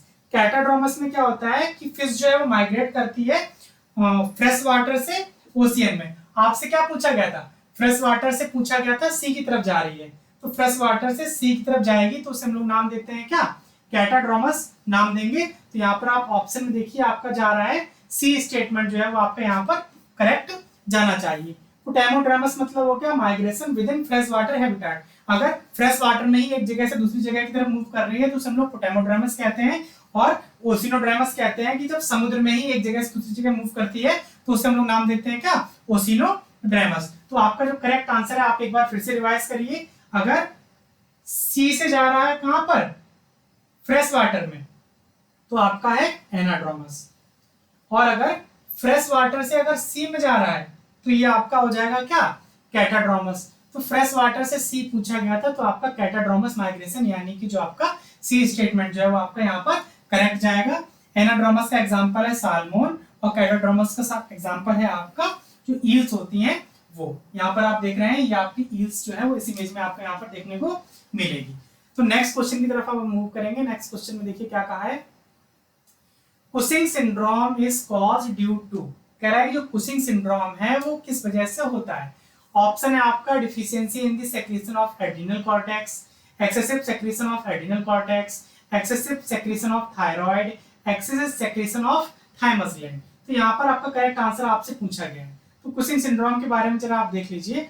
तो Cushing disease also known as Cushing disease या फिर इसे हाइपर कॉर्टिसोलिज्म के नाम से भी जानते हैं। तो कॉर्टिसोल जो है उसकी वजह से ये होता है। तो deficiency in the secretion of adrenal cortex, तो आपका जो कॉर्टिसोल जो होता है वो आपके एड्रिनल कॉर्टेक्स से रिलीज होता है। तो यहाँ पर बोला गया था हाइपर, तो यानी कि बी स्टेटमेंट जो है वो आपका करेक्ट जाएगा। एड्रिनल कॉर्टेक्स से रिलीज हो रहा है आपका कॉर्टिक्स जो कॉर्टिसोल हार्मोन, जिसकी अधिकता की वजह से क्या होता है, कुशिंग सिंड्रोम आपका होता है। Cushing syndrome is a disorder causing by long term exposure to high level of hormone cortisol, often due to taking corticosteroid medications. It can also be caused by the tumor in the pituitary gland or adrenal gland or other factor. अगर pituitary gland में अगर आपकी tumour हो गया तो pituitary से ही जो adrenal gland को कंट्रोल करने वाले हार्मोन होते हैं ACTH रिलीज होते हैं। तो अगर पिट्यूटरी में ट्यूमर हो गया तो वहां से सेक्रेशन बढ़ जाएगा, तब भी आपका कुशिंग सिंड्रोम हो सकता है। अगर जो आपका जो ये आपका है क्या नाम, एड्रिनल कॉर्टेक्स में अगर ट्यूमर हो गया है तब भी आपका कुशिंग सिंड्रोम होने के चांसेस हैं। तो अगर मान लो ऑप्शन में अगर आपका कहीं पर पिट्यूटरी ग्लैंड नाम दे दिया था तब भी आपका करेक्ट आंसर जो है वो आपको पिट्यूटरी के हिसाब से दोनों आपके चले जाते हैं, एड्रिनल कॉर्टेक्स भी आपका चला जाता है और पिट्यूटरी भी चला जाता है। तो यहाँ पर कुशिंग सिंड्रोम में होता क्या है, जो फेज होता है वो मून लाइक फेज हो जाता है। एब्डोमिनल जो है वो स्टेल्स यानी कि यहाँ पर प्लेटें सी पड़ जाती हैं, सेंट्रल ओबेसिटी होती है, वेट गेन होता है और बफेलो हम्प जो है वो पीछे की तरफ कुबर जो है वो दिखाई देने लगता है। तो ये इमेज आपको ध्यान में रखनी है। अब हम बात करते हैं कि एड्रिनल ग्लैंड से जो हार्मोन है वो कौन कौन से निकलते हैं। तो एड्रिनल ग्लैंड को दो पार्ट में डिवाइड करते हैं, एक होता है कॉर्टेक्स रीजन और दूसरा होता है आपका मेडुला रीजन। कॉर्टेक्स जो है आपका इसमें जोना ग्लोमेरुलोसा, इसमें आपका एल्डोस्टेरोन रिलीज होता है, इसे मिनरलोकॉर्टिकॉइड्स के नाम से भी जानते हैं। जोना फेसिकुलेटा, इसमें आपका ग्लूकोकॉर्टिकॉइड, कॉर्टिसोल या कॉर्टिकोस्टेरोन। तो कॉर्टिसोल की वजह से आपका हो रहा है कौन सा, कुशिंग सिंड्रोम। जोना रेटिकुलरिस ये आपका एंड्रोजन रिलीज करता है, इसमें आपका टेस्टोस्टेरोन और एस्ट्रोजन रिलीज होते हैं। तो करेक्ट आंसर जो है वो आपका यहाँ पर excessive secretion of adrenal cortex. तो बी स्टेटमेंट जो है वो आपके यहाँ पर करेक्ट जाएगा। नेक्स्ट क्वेश्चन देखिए। तो नेक्स्ट क्वेश्चन में कह रहा है which embryonic developmental stage show four somatid stages in the hen's egg, यानी कि मुर्गी के एग में किस कंडीशन किस स्टेज में जो फोर सोमाइड जो है वो देखने को मिलते हैं, ये आपसे क्वेश्चन में पूछा गया है। तो यहाँ पर आप देखिए जो आपका फोर सोमाइड जो है वो जो 24 आवर जो स्टेज होती है हेम की, तो वहां पर आपको 24 आवर की जो स्टेज है वहां पर आपको 4 स्मार्ट जो है वो देखने को मिलते हैं। तो यानी कि आपका बी स्टेटमेंट जो है वो आपका यहाँ पर करेक्ट जाएगा। नेक्स्ट क्वेश्चन देखिए, the type of centrum found in mammal is, कह रहा है कि मैमल में जो सेंट्रम जो है वो किस प्रकार का पाया जाता है, ये आपसे क्वेश्चन में पूछा गया है। ठीक है, तो the type of centrum found in mammal is acoelous, तो जो मैमल में सेंट्रम होता है वो कैसा होता है, एसीलस होता है, यानी कि सी स्टेटमेंट जो है वो आपका करेक्ट जाएगा। इसके अलावा कई और तरह के भी होते हैं, जैसे आपका हेट्रोसिलस हो गया, एम्फीसिलस हो गया और होमोसिलस हो गया। जो आपका हेट्रोसिलस हो गया ये आपका सैडल शेप्ड होता है, सेंट्रा फाउंड इन बर्ड्स। अगर पूछा जाए कि बर्ड्स में कैसा होता है, तो बर्ड्स में आपका होता है कैसा, हेट्रोसीला। अगर आपसे पूछा जाए कि जो एम्फीसिलस होता है, तो जो आपका कॉनकेव होता है, ये आपका बोथ एंड्स कॉनकेव होते हैं, found in some fishes and amphibians. Amphibians में आपका एम्फीसिलस होता है। इसको याद रखने में तरीका है कि एम्फी मतलब यहाँ भी है और एम्फी यहाँ भी है, तो एम्फीसिलस होता है कहाँ पर, एम्फीबियंस में होता है। और होमोसिलस जो है वो आपका होता है फ्लैट और बोथ एंड होते हैं इसमें। Another term sometimes used for the acoelous but less specific, जो एसिलस के लिए कई बार होमोसिलस नाम से भी यूज किया जाता है, लेकिन ये लेस स्पेसिफिक है। अगर आपसे पूछा गया था कि मैमल्स में कौन सा है, तो मैमल्स में एसिलस आपका देखने को मिलता है। नेक्स्ट क्वेश्चन देखिए, यहां पर आपसे कह रहे हैं एक clinical stage in which production of white blood carpels is stop in bone marrow is called, कह रहा है कि वो कंडीशन का नाम बताइए जिसमें क्या होगा कि जो बोन मैरो में व्हाइट ब्लड सेल्स का जो बनना है वो स्टार्ट हो जाता है, उसे क्या नाम देते हैं। ठीक है, तो यहाँ पर आप देखिए जो आपके नाम दिए गए हैं वो आपका हो गया यूसिनोफिलिया, ल्यूकोपीनिया, ल्यूकीमिया और एनीमिया। ठीक है, तो यहाँ पर आप देखिए जो ईओसिनोफिल्स का नंबर जब क्या होगा, कम ज्यादा होगा, तो यहाँ पर आप देखिए ईओसिनोफिल्स जो है वो आपकी नॉर्मल रेंज है यहाँ पर, तो ये आपका नॉर्मल हो गया ईओसिनोफिल्स। और जब ईओसिनोफिल्स का नंबर बढ़ जाता है तो उस कंडीशन को हम लोग नाम देते हैं क्या, ईओसिनोफिलिया।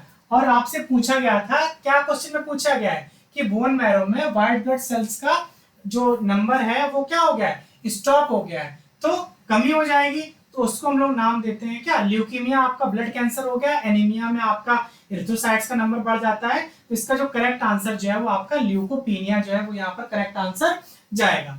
ठीक है, नेक्स्ट क्वेश्चन की तरफ हम मूव करेंगे। नेक्स्ट क्वेश्चन देखिए कह रहा है 1 ATP is produced in Krebs cycle, तो कह रहा है क्रेब साइकिल में एक एटीपी जो है वो प्रोड्यूस होती है involving electron transport system when, तो कह रहा है जब क्रेब साइकिल चलती है तो वहां पर एक एटीपी प्रोड्यूस हो रही है, वो किस स्टेप में आपकी बन रही है। तो यहाँ पर आप देखिए जब हमने क्रेब साइकिल पढ़ी थी तो वहां पर इसको डिटेल में डिस्कस किया था कि कितने एटीपी बनते हैं और कहां पर बनते हैं।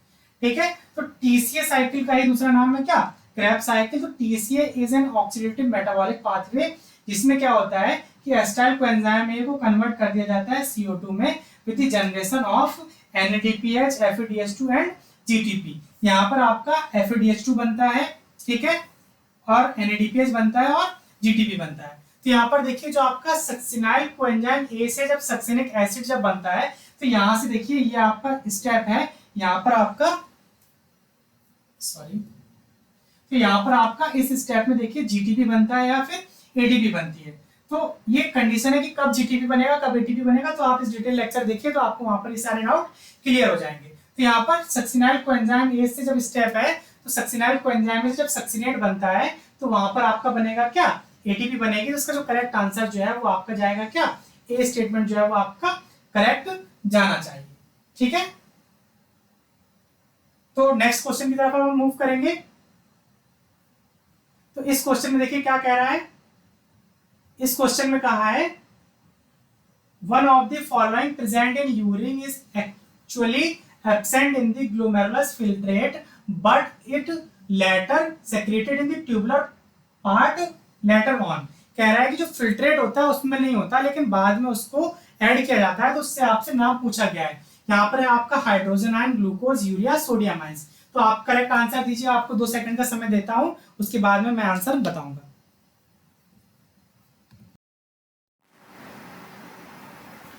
चलिए आपका यहाँ पर टाइम समाप्त होता है। ठीक है, देखिए कह रहा है कि आपका हाइड्रोजन आयन, ग्लूकोज, यूरिया और सोडियम, इनमें से पूछा था कि कौन सा जो है वो आपका ट्यूबुलर पार्ट में बाद में ऐड किया जाता है। ठीक है, तो यहाँ पर जो आपका करेक्ट आंसर जाएगा, जो ट्यूबुलर सेक्रेशन होते हैं उसमें आपका आपका प्रोटॉन और पोटेशियम जो होता है K+ और H+ आयन, इनको बाद में ऐड किया जाता है। तो करेक्ट आंसर जो है वो आपका यहाँ पर जाएगा क्या, हाइड्रोजन आयन जो है ये बाद में आपका ट्यूबुलर सेक्रेशन के थ्रू ऐड किया जाता है। आप अच्छा एक मिनट देखिए, पीछे वाले क्वेश्चन में आपका क्या आंसर जा रहा था, सक्सिनाइल कोएंजाइम सक्सिनिक एसिड, हाँ ये सही था, फर्स्ट ऑप्शन है, इसमें आपका करेक्ट जाएगा। नेक्स्ट देखिए, नेक्स्ट क्वेश्चन में क्या कहा गया है, नेक्स्ट में कह रहा है the range of temperature between which human being neither feel cold not hot and called thermoneutral range. तो थर्मोन्यूट्रल रेंज के बारे में आपसे पूछा है कि वो टेम्परेचर की बात की गई है जिसमें ना तो गर्म महसूस होगा ना ही ठंडा महसूस होगा और नॉर्मल रहता है। तो यहाँ पर आपको 4 ऑप्शन दिए गए हैं, 27 to 31, 25 to 30, 31 to 34 और 36 to 37। तो यहाँ पर आप देखिए इसका जो the thermoneutral zone of human very they neither feel cold not hot is between 27 degree to 30 degree जो है वो इसका करेक्ट आंसर जाना चाहिए, लेकिन आयोग ने जो है वो इसका कुछ और आंसर दिया हुआ था, तो ये थोड़ा वो है कॉन्ट्राडिक्टी है, शायद उन्होंने यहाँ पर जो सेकंड ऑप्शन है या कुछ और है वो यहाँ पर उन्होंने आंसर दिया था, लेकिन जो मैंने अपने रिसोर्सेज से चेक किया है तो इसका आंसर जो है वो 27 से 31 डिग्री के बीच का जो टेम्परेचर होता है उसको थर्मोन्यूट्रल जो है वो माना जाता है। तो यानी कि ए स्टेटमेंट जो है वो आपका यहाँ पर करेक्ट जाएगा। नेक्स्ट क्वेश्चन देखिए, नेक्स्ट क्वेश्चन में क्या कहा गया है, For absorption of fat soluble vitamin in alimentary canal, one of the following must be present। तो कह रहा है कि फैट सॉल्युबल विटामिन के एब्जॉर्प्शन के लिए इंटेस्टाइन में क्या प्रेजेंट होना चाहिए। ठीक है, एलिमेंट्री कैनाल में क्या प्रेजेंट होना चाहिए। ऑप्शन है आपके fat and inorganic bile salt, fat and organic bile salt, fat and bile pigment, fat and pancreatic lipase. तो आप देखिए यहाँ पर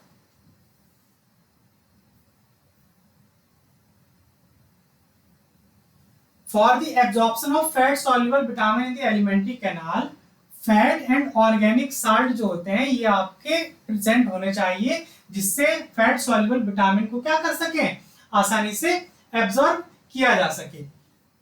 जो organic salt must be present, bile salt synthesized from the cholesterol in the liver are crucial for the emulsifying fat. ये fat को emulsify करने के लिए जरूरी होते हैं, which is essential for the absorption of the fat soluble vitamin. जैसा कि हमने पहले डिस्कस किया है, ए डी ई के जो है वो आपके फैट सॉल्युबल होते हैं और जो बी सी होते हैं वो आपके वाटर सॉल्युबल होते हैं। In the small intestine these vitamin being hydrophobic require the presence of fat and bile salt to be properly absorbed. तो आपका हो जाएगा यहाँ पर क्या, fat and organic bile salt है ये आपका प्रेजेंट होना चाहिए, जिससे आप फैट सॉल्युबल विटामिन को इजिली जो है वो एब्जॉर्ब कर सकें। तो यहाँ पर जो आपका करेक्ट आंसर जाएगा fat and organic bile salt, यानी कि बी स्टेटमेंट जो है वो आपका करेक्ट जाएगा। नेक्स्ट क्वेश्चन की तरफ हम देखेंगे, इसमें कह रहा है the multicellular animal without tissue grade of organization are called.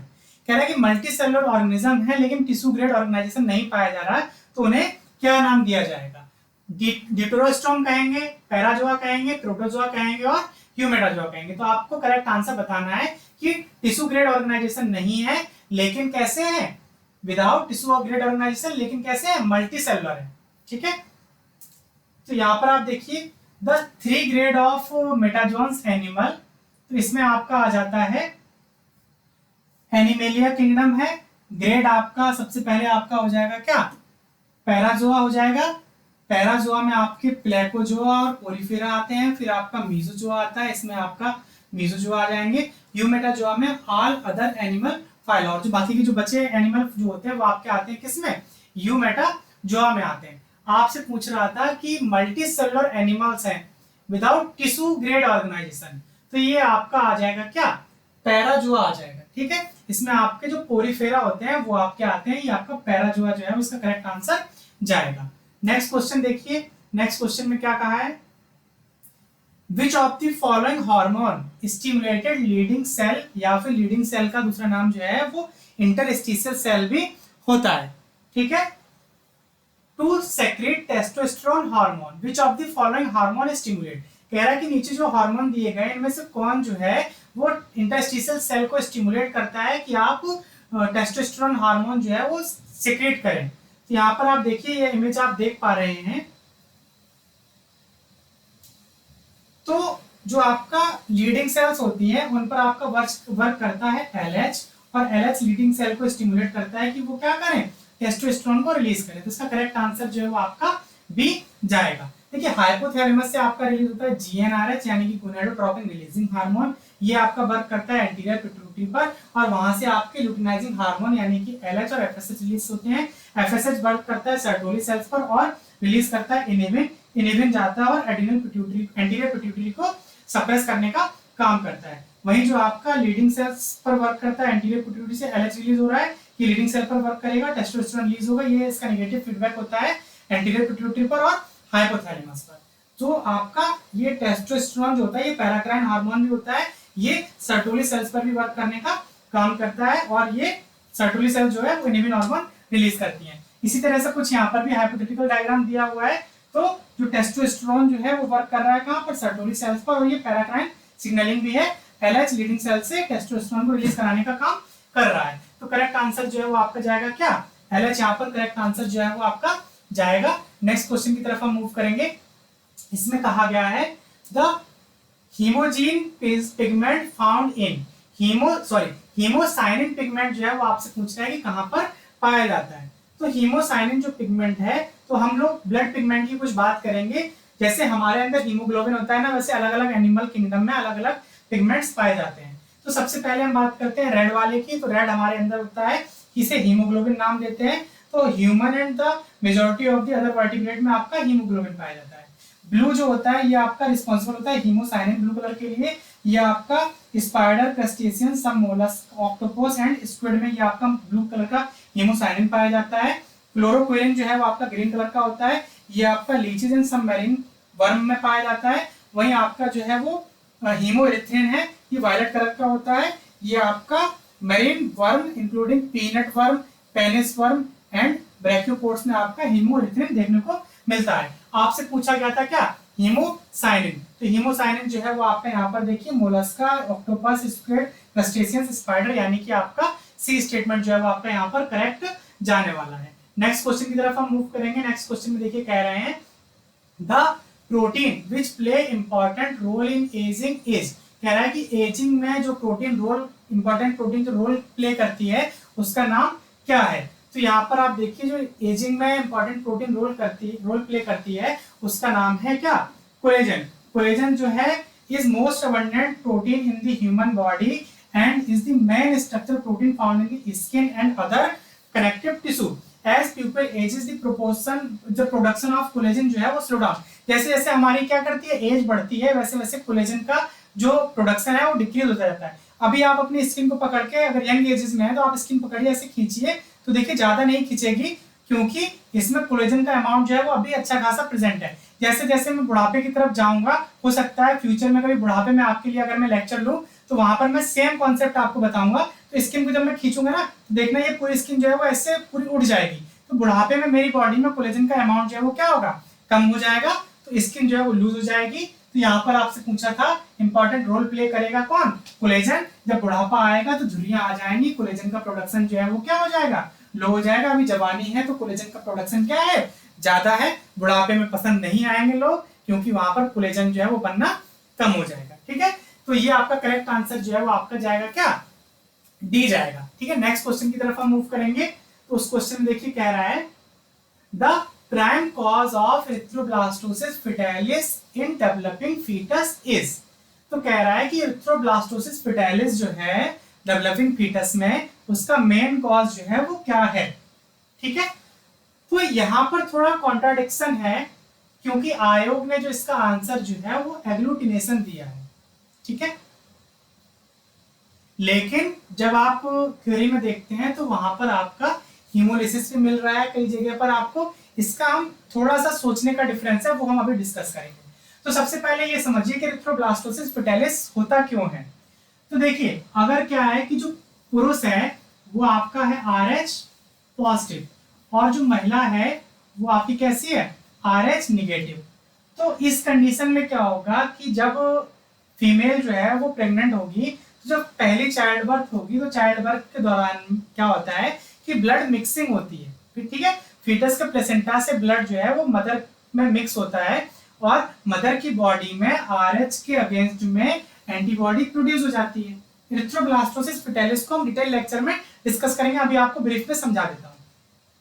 तो जब मदर के अंदर RH पॉजिटिव के अगेंस्ट में एंटीबॉडी बन गई, तो जब सेकेंड टाइम जो है वो ये फीमेल जब प्रेग्नेंट होगी तो जो मदर की एंटीबॉडी होगी वो फीटस को क्या करेंगी, किल कर देंगी, ठीक है। तो ये एंटीबॉडी और एंटीजन की रिएक्शन है, तो इसे नाम दिया जाता है क्या, एग्लूटिनेशन। लेकिन इस कंडीशन में क्या होता है कि जो उनकी जो आरबीसीज हैं वहां पर ब्लड की लिसिस भी होती है, तो इस वजह से बहुत से लोग मानते हैं कि हीमोलिसिस भी है। तो आयोग ने जो इसका करेक्ट आंसर जो है वो एग्लूटिनेशन दिया था, यहाँ पर प्राइम कॉज पूछा था, तो कॉज ये भी है और कॉज ये भी है। प्राइम कॉज जो है वो एंटीजन एंटीबॉडी का रिएक्शन माना है आयोग ने। Agglutination, plasmolysis and hemolysis are the distinct biological process. Agglutination में क्या होता है कि जो क्लम्पिंग होती है particles often due to an antibody antigen का रिएक्शन होगा, और प्लाज्मोलिसिस में क्या होगा कि जो प्रोटोप्लाज्म होता है श्रिंक कर जाएगा, तो ये प्लाज्मोलिसिस जो प्लांट में देखने को मिलता है। हीमोलिसिस ब्लड की हीमोलिसिस हो गई, हीमोपोएसिस मतलब ब्लड सेल्स का फॉर्मेशन, तो प्लाज्मोलिसिस जो है वो प्लांट सेल का श्रिंकेज जो है वो आपका अलग कॉन्सेप्ट है, तो ये प्लांट से रिलेटेड है। करेक्ट आंसर जो है वो आपका आयोग ने माना था एग्लूटिनेशन। नेक्स्ट क्वेश्चन की तरफ हम मूव करेंगे। तो नेक्स्ट क्वेश्चन में देखिए आपसे कहा है the smallest major unit in cell biology is, कह रहा है कि जो सेल बायोलॉजी में मेजरमेंट की सबसे छोटी यूनिट होती है वो क्या होती है। तो यहां पर आप देखिए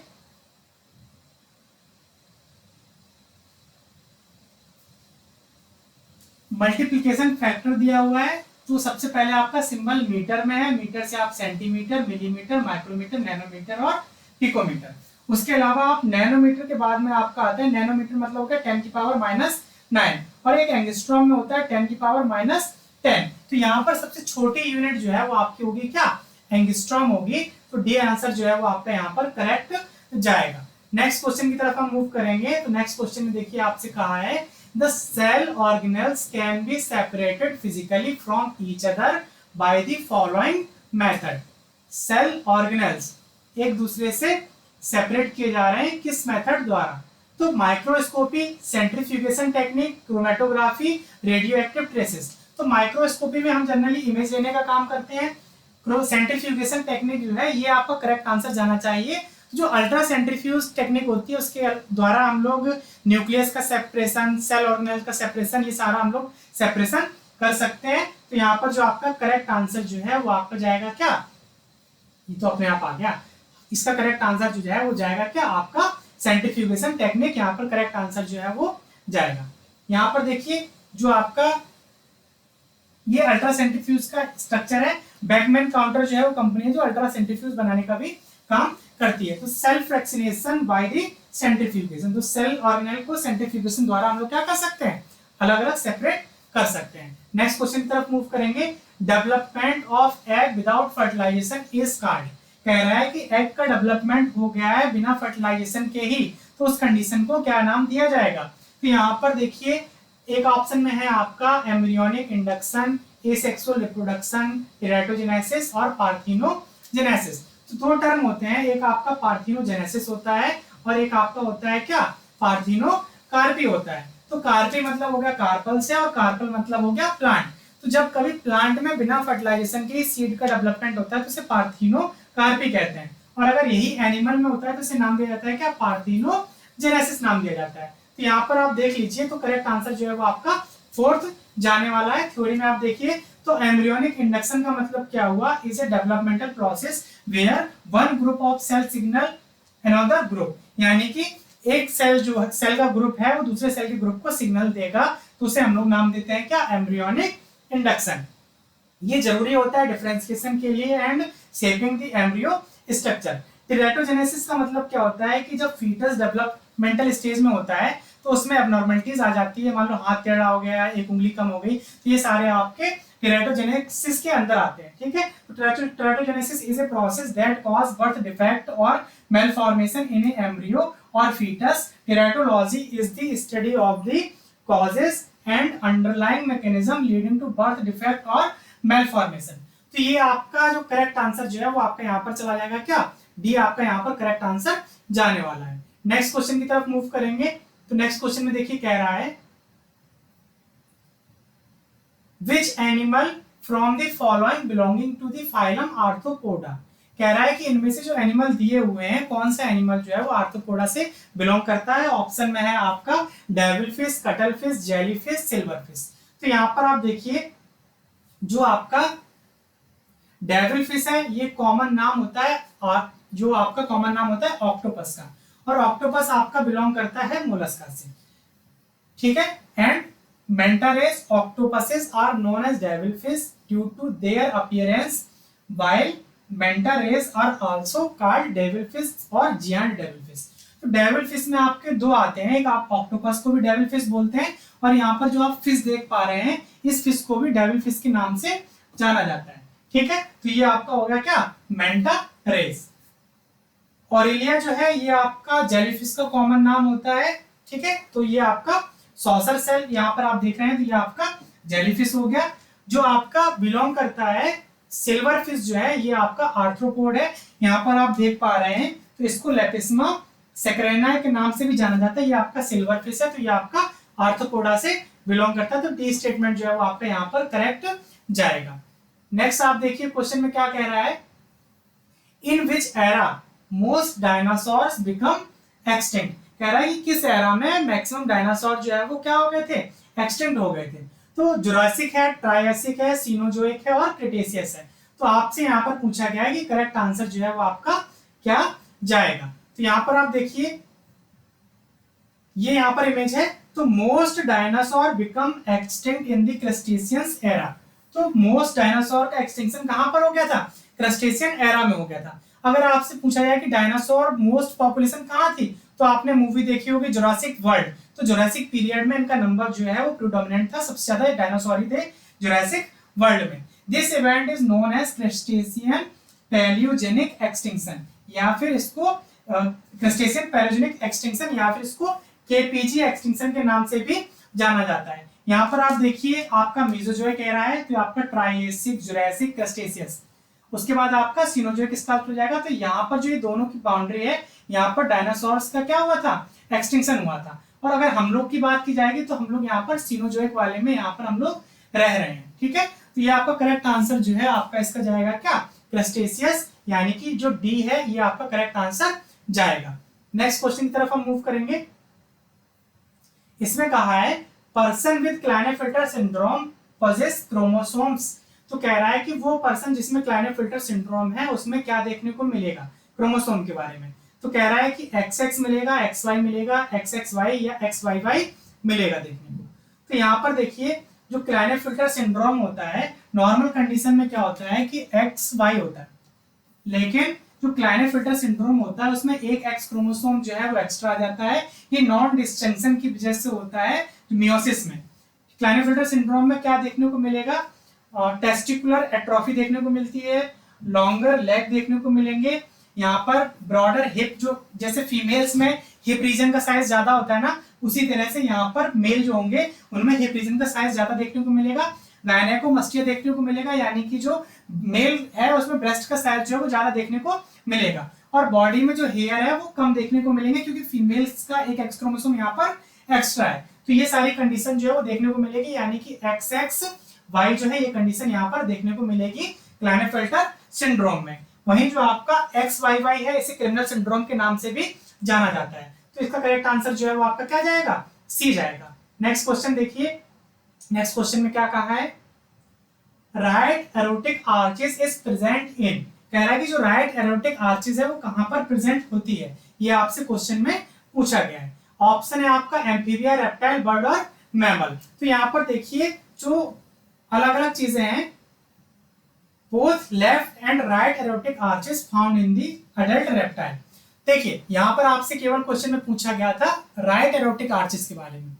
तो जो रेप्टाइल और एम्फीबियंस होते हैं यहाँ पर दोनों देखने को मिलता है, लेफ्ट भी देखने को मिलती है और राइट भी देखने को मिलती है।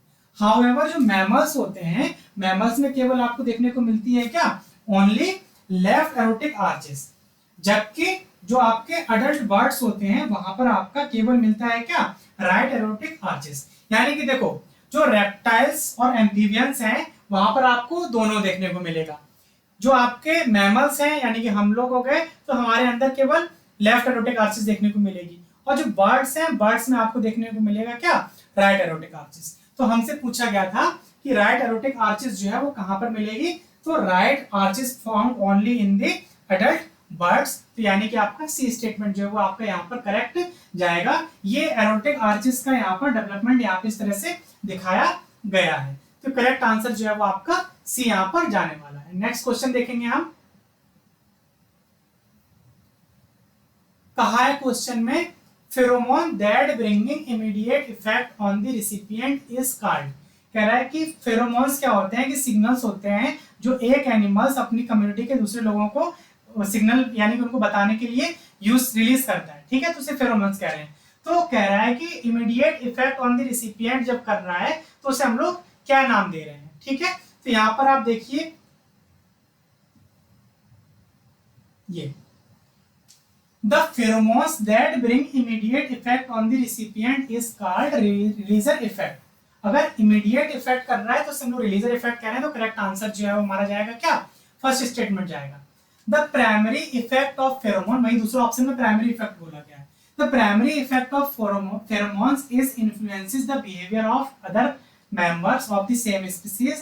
They act as chemical messenger triggering a variety of responses जैसे attraction, aggregation, alarming signal and marking territory among others। तो उसको प्राइमरी इफेक्ट के इफेक्ट ऑफ फेरोमोन्स के नाम से जानते हैं। जैसे शेर क्या होता है, वो अपनी टेरिटरी के आसपास जो है वो यूरिनेशन, या फिर जो टाइगर होता है वो पेड़ों पर इस तरह से मार्क कर देता है। आप दुधवा नेशनल पार्क में जाएंगे तो वहां पर आपको इस तरह से पेड़ों पर टाइगर के निशान देखने को मिलते हैं जो उसकी टेरिटरी को रिप्रेजेंट करते हैं।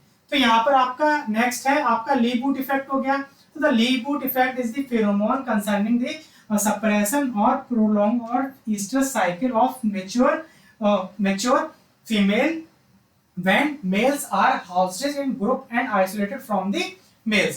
तो ये कंडीशन आपकी लीबूट इफेक्ट कहलाएगी।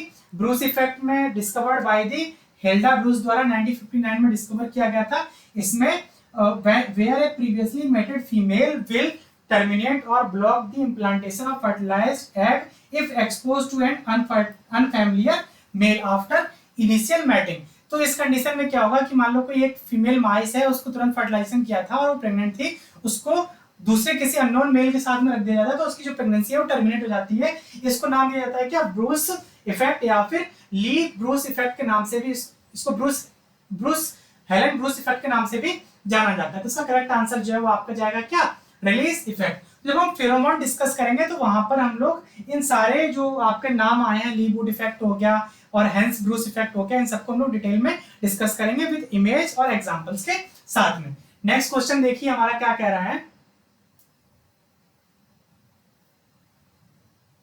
यहां पर कहा है in a typical cell which RNA is found in the maximum quantity. तो कह रहा है कि मैक्सिमम क्वांटिटी में कौन सा आरएनए जो है वो पाया जाता है। तो यहाँ पर देखिए सबसे पहले आपका आरआरएनए, एमआरएनए, टीआरएनए और आरएनए आई है। तो यहाँ पर आप देखिए सबका नंबर दिया हुआ है। तो टिपिकली जो होता है, जो आरआरएनए होता है वो सेल में सबसे ज्यादा होता है। इसका अमाउंट जो है वो 80% के आसपास जो है वो सेल में आपका होता है क्या, आरआरएनए होता है। 5% जो है वो आपका एमआरएनए होता है और जो आपका टीआरएनए होता है वो आपका होता है 15% और आरएनए आई जो है वो रिस्पेक्टिवली स्मॉल अमाउंट में होता है। सबसे ज्यादा आपका हो गया आरआरएनए, फिर आपका टीआरएनए और फिर आपका हो गया एमआरएनए। तो करेक्ट आंसर जो है वो हमारा जाएगा क्या, ए स्टेटमेंट जो है वो पर हमारा करेक्ट जाएगा। नेक्स्ट क्वेश्चन की तरफ हम मूव करेंगे। तो नेक्स्ट क्वेश्चन में देखिए कह रहा है कि in a normal conversation of human the level of sound is. जब हम ह्यूमन नॉर्मली बात कर रहे होते हैं तो वहां पर जो कन्वर्सेशन जो साउंड प्रोड्यूस होती है उसका लेवल कितना होता है। तो यहाँ पर आप देखिए ये रेंज दी गई है, तो कौन सी हार्मफुल है कौन सी वो है, तो यहाँ पर सब दिखा हुआ है। तो जो नॉर्मल वॉइस होती है वो आपका 16 dB के अराउंड होती है। जो फुसफुसाते हैं ना, विस्पर जिसको बोला जा रहा है, ये आपका 40 के अराउंड है और ये हार्मलेस होती है। लेकिन जब ये 80 से ऊपर जाता है तो आपका ये हार्मफुल हो जाता है। ठीक है, 80 और 90 के ऊपर जाएगा तो ये आपका हार्मफुल होने लगता है। तो करेक्ट आंसर जो है वो आपका यहाँ पर जाना चाहिए क्या, जो नॉर्मल कन्वर्सेशन जो होता है वो आपका 60 dB के अराउंड होता है। तो अभी देखिए जो हमने अब तक 50 क्वेश्चन डिस्कस कर लिए हैं और आपका जो वीडियो जो है वो लगभग 1.5 घंटे का हो गया है। तो बाकी के जो क्वेश्चन है, बचे हुए 50 क्वेश्चन, वो हम इसके पार्ट 2 में और पार्ट 3, 4 ऐसे करके हम डिस्कस कर लेंगे। तो अगर ये वीडियो आपको पसंद आया तो आप इसे लाइक करिए। अगर अभी तक आपने चैनल को सब्सक्राइब नहीं किया हुआ है तो चैनल को सब्सक्राइब करिए ताकि फ्यूचर में आने वाले वीडियोस के अपडेट आपको मिलते रहें। जल्दी हम मिलेंगे इसके पार्ट 2 के साथ में, बाकी के 50 क्वेश्चन के साथ में। तब तक के लिए आप हमारे साथ जुड़े रहिए। धन्यवाद।